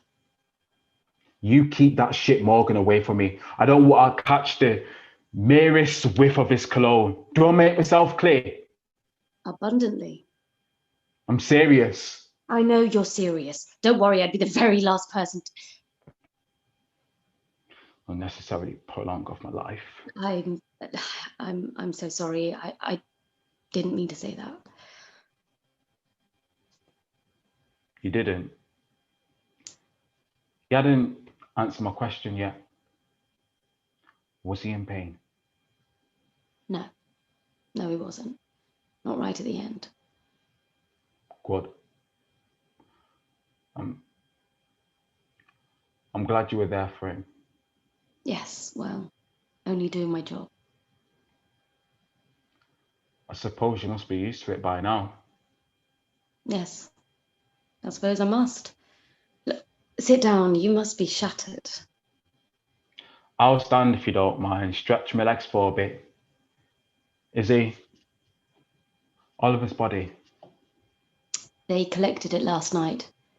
I expect he'll be home by now. Oh. So he's well and truly gone then. Well and truly. So, how was your weekend, all in all? Great. Apart from the family side of things, which was hopeless, it's almost as though they're just waiting. Still, you aren't interested. Alan, I'm your doctor. Things are going to get, we're going to have to learn to get on. I've never had a problem with you, Geeta. I like you. I like you a lot. And I'm used to people like not liking me. That's why Ollie didn't judge me. He knew all about me. And he liked me, I think. I got into this game because I wanted to relieve suffering. And I look at you who could only afford to be here because of the suffering of others. Still, we've had this conversation a million times before. Have you got someone to love, Geeta? Not as such. What the fuck do you mean by that? Cats. I have 2 cats. I see. You're a cat person. It all comes clear when... I see. You're a cat person. It all comes clear. Why did you come and work here? Fewer hours, higher pay. In my old hospital. But, well, it was all just too hectic. I could feel myself losing touch with my humanity. Yeah. Well, there's humanity in shitloads round here. You can say that again. Are you happy? At the moment, no, not so as you'd notice. Doesn't it suit you? You know, striking up relationships with gorgeous young men who aren't after your body and who are going to die before they can even start to get on your nerves? Do you want the truth? No. I don't think I can handle the truth about you. I don't know what the truth is. Except when I go to bed, I find I can sleep. Well, I look forward to coming into work. I've convinced myself I'm doing some good, and that makes me feel worthwhile. Complacent? I know that you think I'm a frigid bitch, Alan, but I'm not that far gone, okay? Not yet.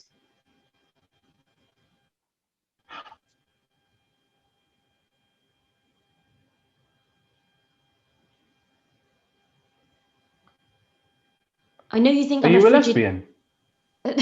I don't think so. Still, there's plenty of time. Did you love Ollie? Yes, I did. In my own way. Did you know you loved him? You may have noticed, Alan, I'm not very good at concealing my emotions. Hardly ideal for someone who works in a place, well, in a place like this. Did you cry when he died? I don't cry. I cried myself out years ago. Was it horrible when he died? Not for him. Was someone holding his hand? I was. Oh God.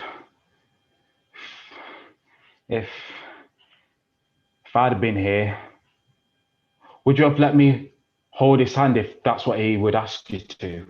If that's what Oliver wanted. And how would you feel about that? My feelings aren't important. I'm not the one who's dying. I see. What if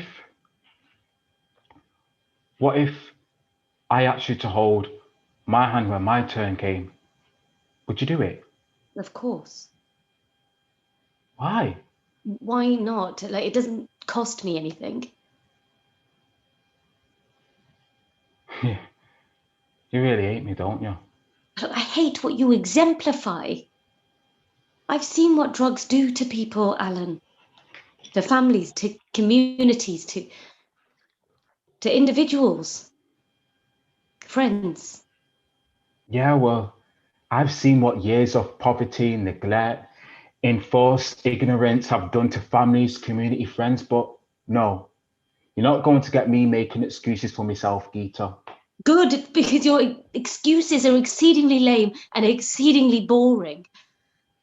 Maybe I should try harder. Maybe you should save your energy. Maybe you'll need it. Yeah, maybe.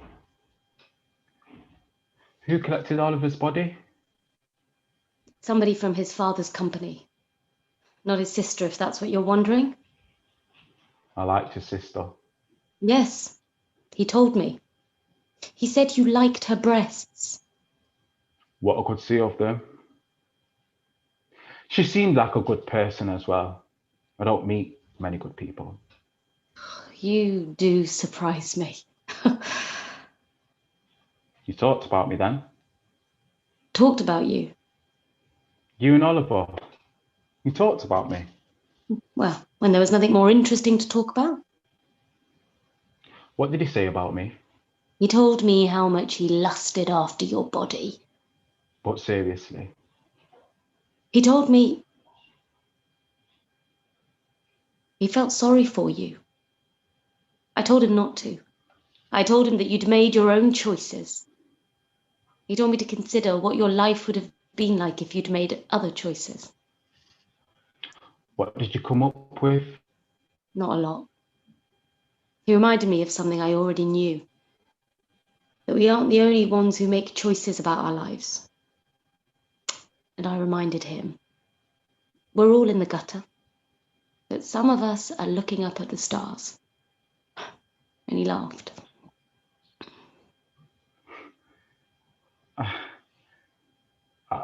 I don't think I ever heard Ollie laugh. No. Well, you made him feel almost as uncomfortable as he made you feel. And there was me thinking it was sexual tension. He was a serious young man. 27 years and 2 months of likable, amusing seriousness. There have been worse lives. I'll have to get you to write my empathy as well. How about he was a bastard, and what's more, he was crap at it? I wish I could be around to see who you get married to see what possible you finally end up with. Yeah, well, I might not even be around to see that.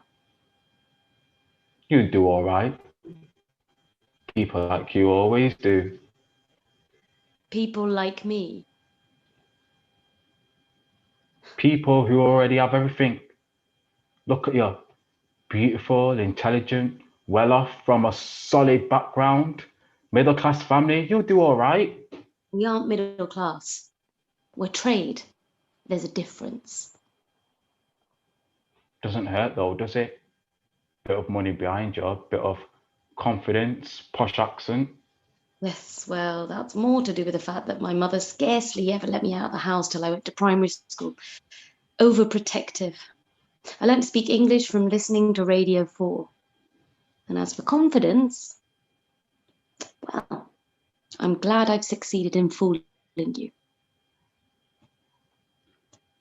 Why would you want to fool me? I thought I was lower than the worms. Still, it would be long before I get to. Still, it won't be long before I get to discuss it with them in person. Look, there's still time. You only have to say the word. That the medication we have now, if you'd sought help at an earlier stage, the people are living for. I was never good at living. Why fight fate, eh? Don't you have any work to be getting on with? Gita sighs and starts to leave. When you go to your room, you'll find Oliver said that he wanted you to have all his compact discs. He never did quite succeed in explaining jazz to me. He gave me his books. The rest of his stuff, his clothes, his Wi-Fi, his father sent word that everything was to be incinerated. You aren't going to, are you? Of course not. Oliver believed in the redistribution of wealth. There'll be some tramps walking around in very sharp suits. Yeah. Yeah, you'd like that, Gita. Gita, before you go, Yes? have you ever slept with someone you were actually in love with? Not since my first boyfriend. At university. He died. Someone sold him some bad drugs one night and he had a CVA, a cardiovascular accident, a stroke. He was 20 years old. He was planning on going into cancer research. He was nice.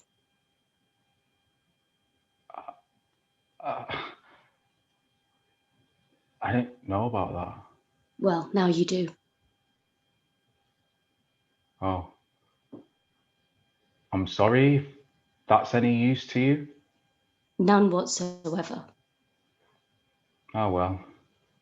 It's worth a try. I disagree, but hey, thanks for caring. No. I do. I do care.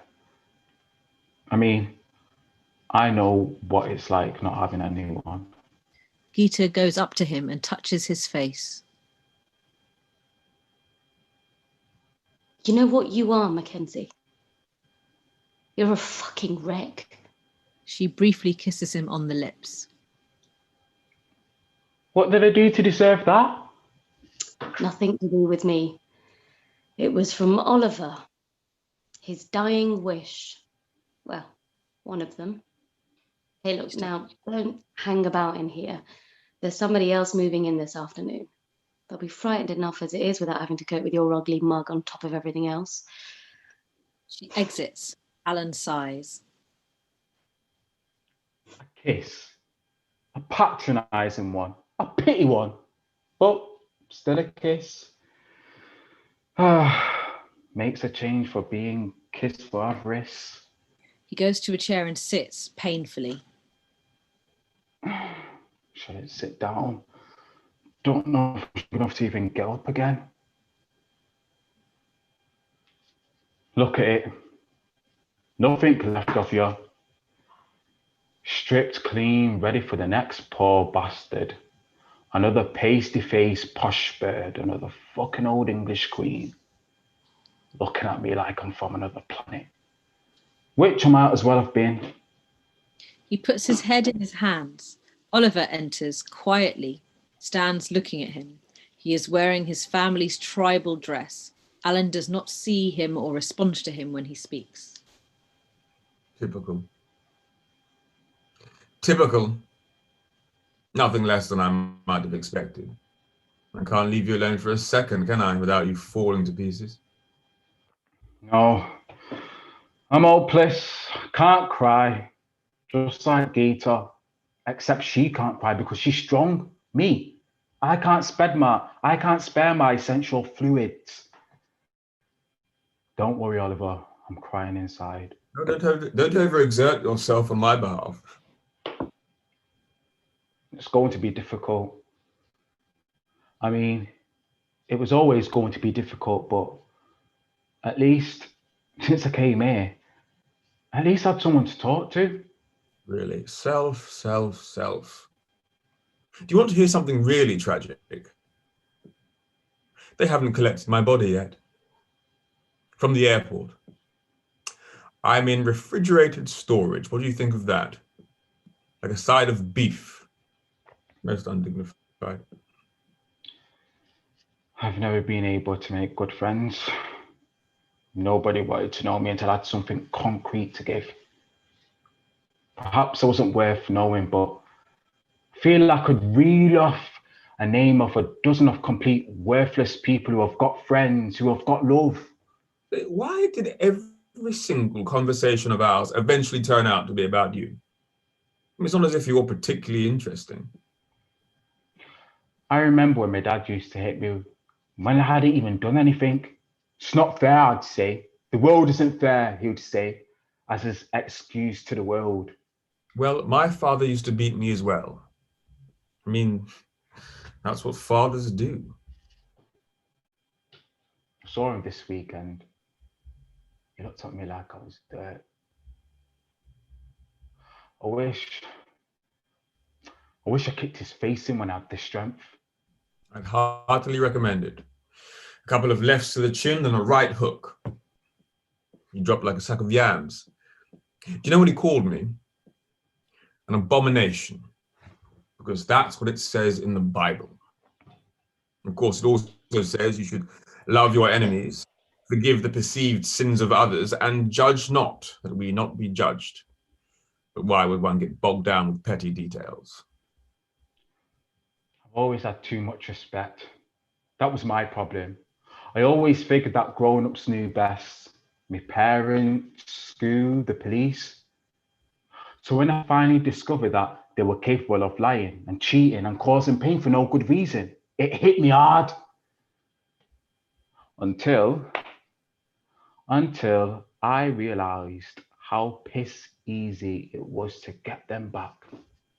Come to me, all ye who have ever been fucked up, I will ease thy pain. My father, he cried when the call came. That his only son was dead, he cried. Only he wasn't crying for my eternal soul, for my pain, for the crushing of my spirit, the obliteration of my intellect. He was crying because of the rottenness of his seed, which could only produce 2 children, one a girl, and the other also less than male. I'm going to Atlanta. Wondered if I would even be able to tell the difference. I'd gone back for Christmas, not long after those hellish hours I'd spent in that cell with you, as it happened. My father, I'd hit a policeman, so he was indulgent. It wasn't something he approved of course, but at least it showed that there was a germ of manliness in me. He even talked to me about the family, about the business. We even, for the first time, we got drunk together. Yes, we went to a bar which was owned by a friend of his. And we drank all evening. I remember noticing how many women there were there, thinking how odd it was. And then there was a moment, a look which passed between my father and his friend. And as I was ushered out of the bar room and, "Look, you look as though you need to lie down," they said. Well, I was in no fit state to argue. Another room, a smaller room, a mattress, bare walls, no carpet. And this girl, very young, too young, small, a boyish figure, small hips, small breasts, short hair, obviously hand-picked. She took off my clothes. She massaged my temples, my shoulders, my back, while she worked her way down. And my body was playing tricks on me. She turned me onto my back, climbed on top of me, pulled me inside her. It lasted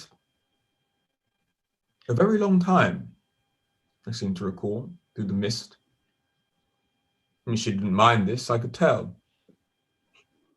I flatter myself that I gave her pleasure, which would have been a novelty. I felt almost nothing. Eventually, the long moment passed. I became flaccid, remained unresolved.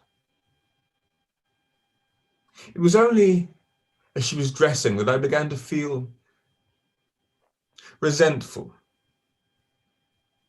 and then fearful, since we had not taken any prophylactic measures. Don't worry about that. The girls are very clean here. I think I'd heard that coming from outside the room, but I was hazy. Nothing clicked. Until months later, back in England, when I got the letter from my sister about my father being agitated about some girl who died. And I had the tests. And eventually it became clear that I'd been infected. And my father had arranged the whole thing.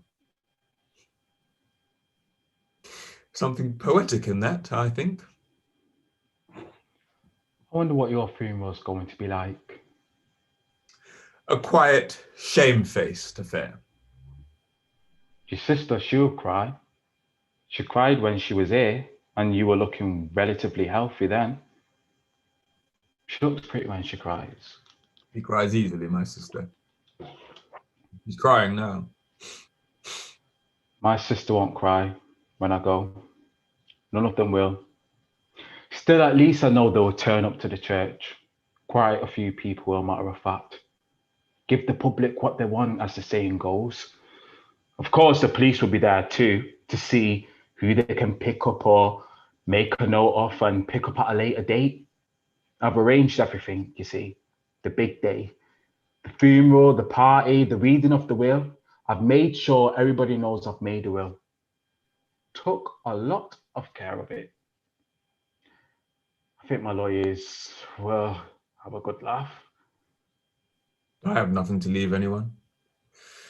Nothing of substance. Maybe some good memories for a couple of people. Maybe people will think of me and smile. They were surprised at how much money I got. I think I'm in the wrong business, Mr. Mackenzie, one of them said. Joke, we're in the same business, I said. That shut him up. I split it nearly into 3/3. I've split it into thirds. 1/3 to this place, 1/3 to my sister, 1/3 to anti-Nazi movements. Nothing to do with conscious. It's all about practicality. See, leaving something of value behind to show that leaving something of value behind to show that a worthless life needed to be a wasted life. Surprised me, pleasantly for once. I would love to be there, to see their faces. I'd love to be a fly on the wall. Be careful what you wish for. My sister, my sister be shocked, rigid after, or the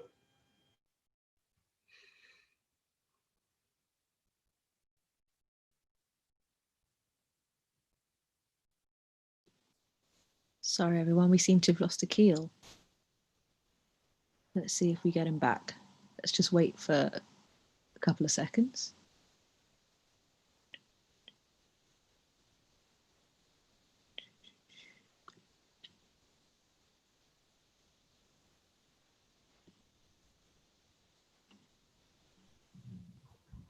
One moment, everybody. I'm just going to try and contact Akil.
Hello, everybody. So sorry for the delay. We seem to have lost our lovely Akil.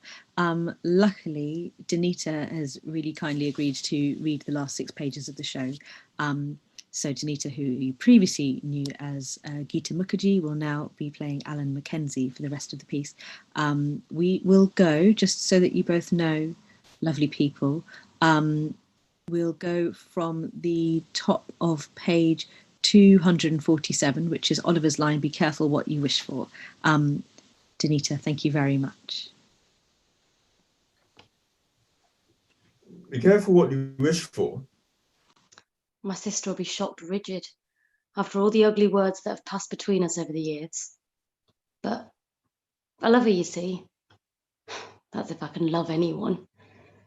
I used to tell myself it was some weird, horrible sex thing, but only because that was less embarrassing than the truth.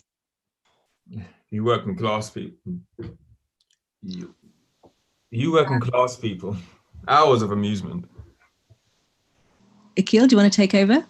Yeah, sorry about that. My phone died and I literally just had to switch over to my laptop. So can you just... No worries at all. Thank you so much, Danita. We're going to go from the same place. That's 247, starting on Oliver's line, "Be careful what you wish for." Thanks, Simon. Ready, Akil? Yeah. Be careful what you wish for.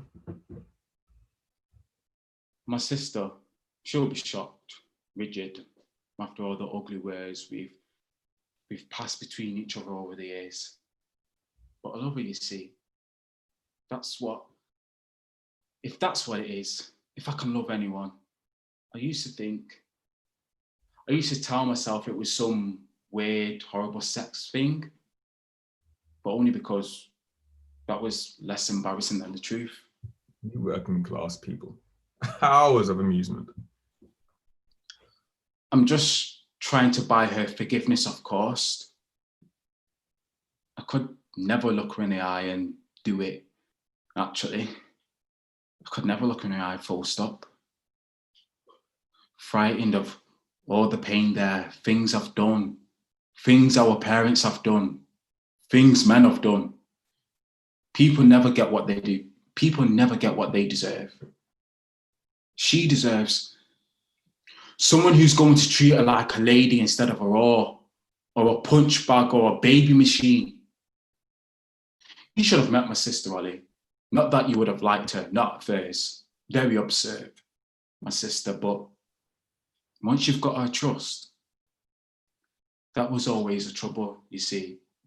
Trusting and mistrusting the wrong people, at least when she gets the money. It will give her more choice, and the kids, of course. The kids are important. Not that I know them very well. She's kept them well away from me. She says I'm a bad influence. I agree with her. I never saw that photograph of your sister. Just as well. I keep imagining the family resemblance. I've told her she should bring them up to see me near the end, just so they know what to look forward to if they follow my example. I'm sure Gita would oblige with some more offensive details. Oh, Gita, an angel. Her deathbed manner is very impressive. I think I like Gita. I think I love Gita as well. Or perhaps, you know how it is. People under stress, heightened sensitivity, spiritual tensions, they label it as whatever emotion seems appropriate. Fear, grief, anger, love. She's a beautiful person, a good person. If only I'd met someone like that 10 years ago. Now, if I met someone like that 10 years ago, if she hadn't despised me, I wouldn't have any respect for her. I would have had any qualms about dragging her down with me. I don't believe that, Alan. I mean, 10 years ago, you were all potential, just like me. We could have become anything. I'd have dragged her down. And you know what? I would have enjoyed watching it happen. No, you wouldn't. No? No, I wouldn't. Still, she might have saved me. Or she might have given me the strength to save myself. Or the inclination, you see? I knew what I was doing. Yes, you knew. Every druggie knows what they're doing, or comes to know sooner than later. You're a fool, Alan. It's just a joke, you see. Kind of this sick bastard memo to my niece and nephew. If you ever go running up a debt of several £1,000, make sure it isn't with a sick bastard. I borrowed it and got it into a deal, but it fell through. Now, wonderful customs people stuck their oar in. Occupational hazard. But Mr. Sick Bastard was demanding repayment. Not necessarily in cash. A hand would have done, or a testicle. I was about to suggest the latter. After all, I didn't have much use of mine. But when he whipped out this little surprise, had in a fucking coupon box, or perhaps you would like to help with this little experiment, sick bastard. He'd been saving it ever since she died. One of the women he ran, another junkie. I'd never had her. She was already too far gone. But he took care of her and he saved it. He saved her works. Tell you what, he said, help me with my scientific research and I'll cancel you a lot of debt. No, I'll turn your negative into a positive. Money-wise, I mean. It's all about power, of course. He was the main man and I was the pointless insect. The money was nothing to him. He just wanted me on my knees. He might as well would have whipped his dick out and had me do the business, but frankly, the needle was probably a safer option. Of course, he misinterpreted the look on my face. He thought it was fair. He laughed, but it wasn't fair. It was inspiration. I mean, what did I have to lose? I was a drug addict. Nobody loved me. I had minus amount of money and it was always going to be that way. The way his stupid mouth dropped open when I said I would do it, the way his colour drained off his face when I stuck that spike in. Because you knew what was going to happen. Brilliant idea. It took away the fear, you see. It's amazing the things you can achieve when the fear's gone. Giving up your inevitability to fate. I mean, they were bound to get me sooner or later, the police or some other dealer or a concerned parent. So what do? You get yourself, you cut the middleman, and that's what you do. You take control. Do yourself before others do you. As the good book says. Well, something like that. No, Alan, that's not what you do. I mean, you acknowledge the bad things you've done, you stop doing them, and you atone. I knew what you would say. I know what you would say, Oliver. You would talk about atonement and shit like leftover Jesus stuff, which is very well and all, but except love thy neighbor as thyself, which means that if you don't love yourself, you can't. If you don't love yourself, who can judge you? And if nobody loves you, why should you judge yourself? Because... See, at the back of my mind, I thought, maybe if I'm dying, if I'm really dying, God would send someone to love me. Ultimate joke. The ultimate kindness, whatever. Didn't work out that way, of course. Mr. Sick Bastard didn't manage to see out his experiment either. Some other dealer blew his brains out a fortnight later, but he had already given me money, so it was all right. And I used it wisely, immorally, but wisely. You made a terrible mistake. I understand everything you see, Oliver.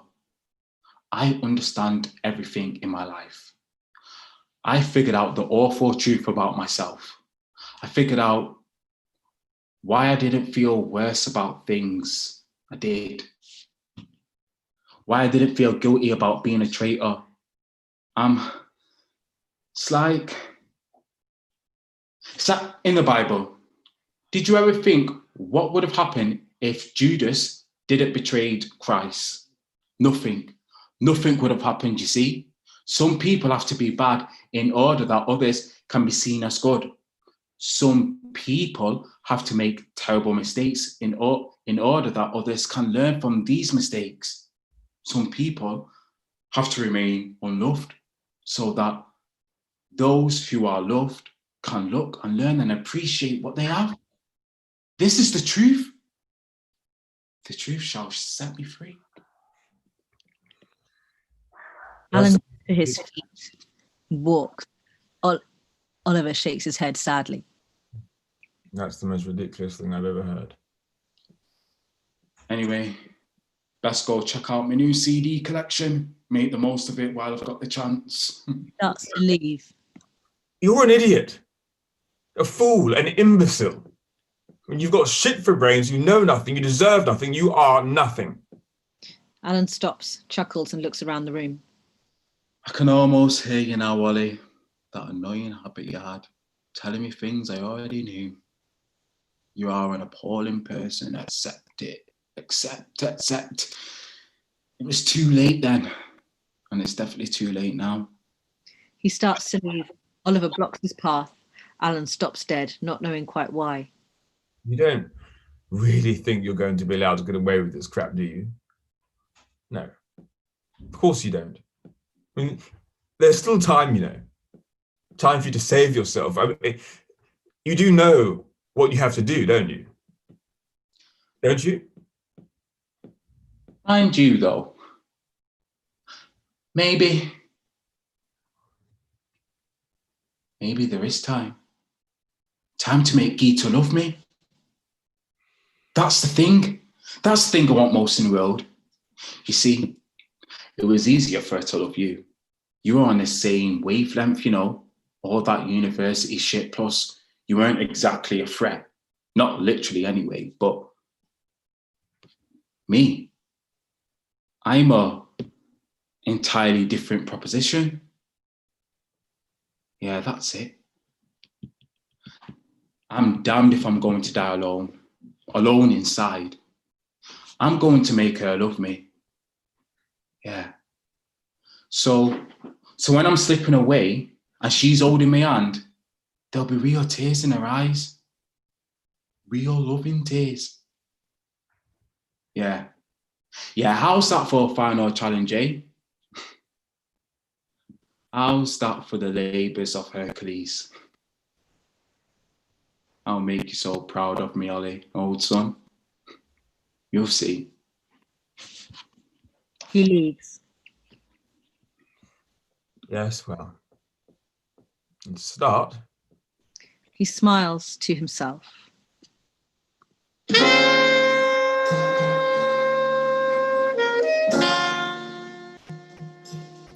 Blackout. End of play.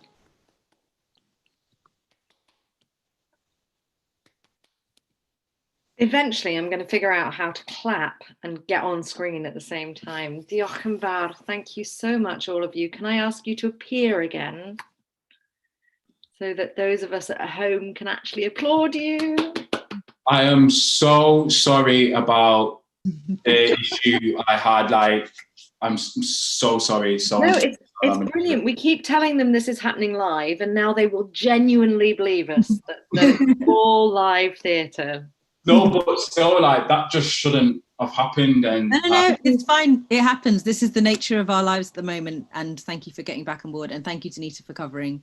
Yeah, thank you so much. Very beautifully handled. And look, there are lots of stage managers out there right now really relieved that they didn't have to walk on stage and do a speech, which is the stage manager's least favorite part of the job. But seriously, diolch yn fawr. Thank you so much, guys. It means the world to us having freelancers come and be part of our family, and it's beautiful to hear Othniel Smith's amazing play. So thank you to all of you. Have a wonderful night, everyone else, and we'll see you again very soon. Thanks.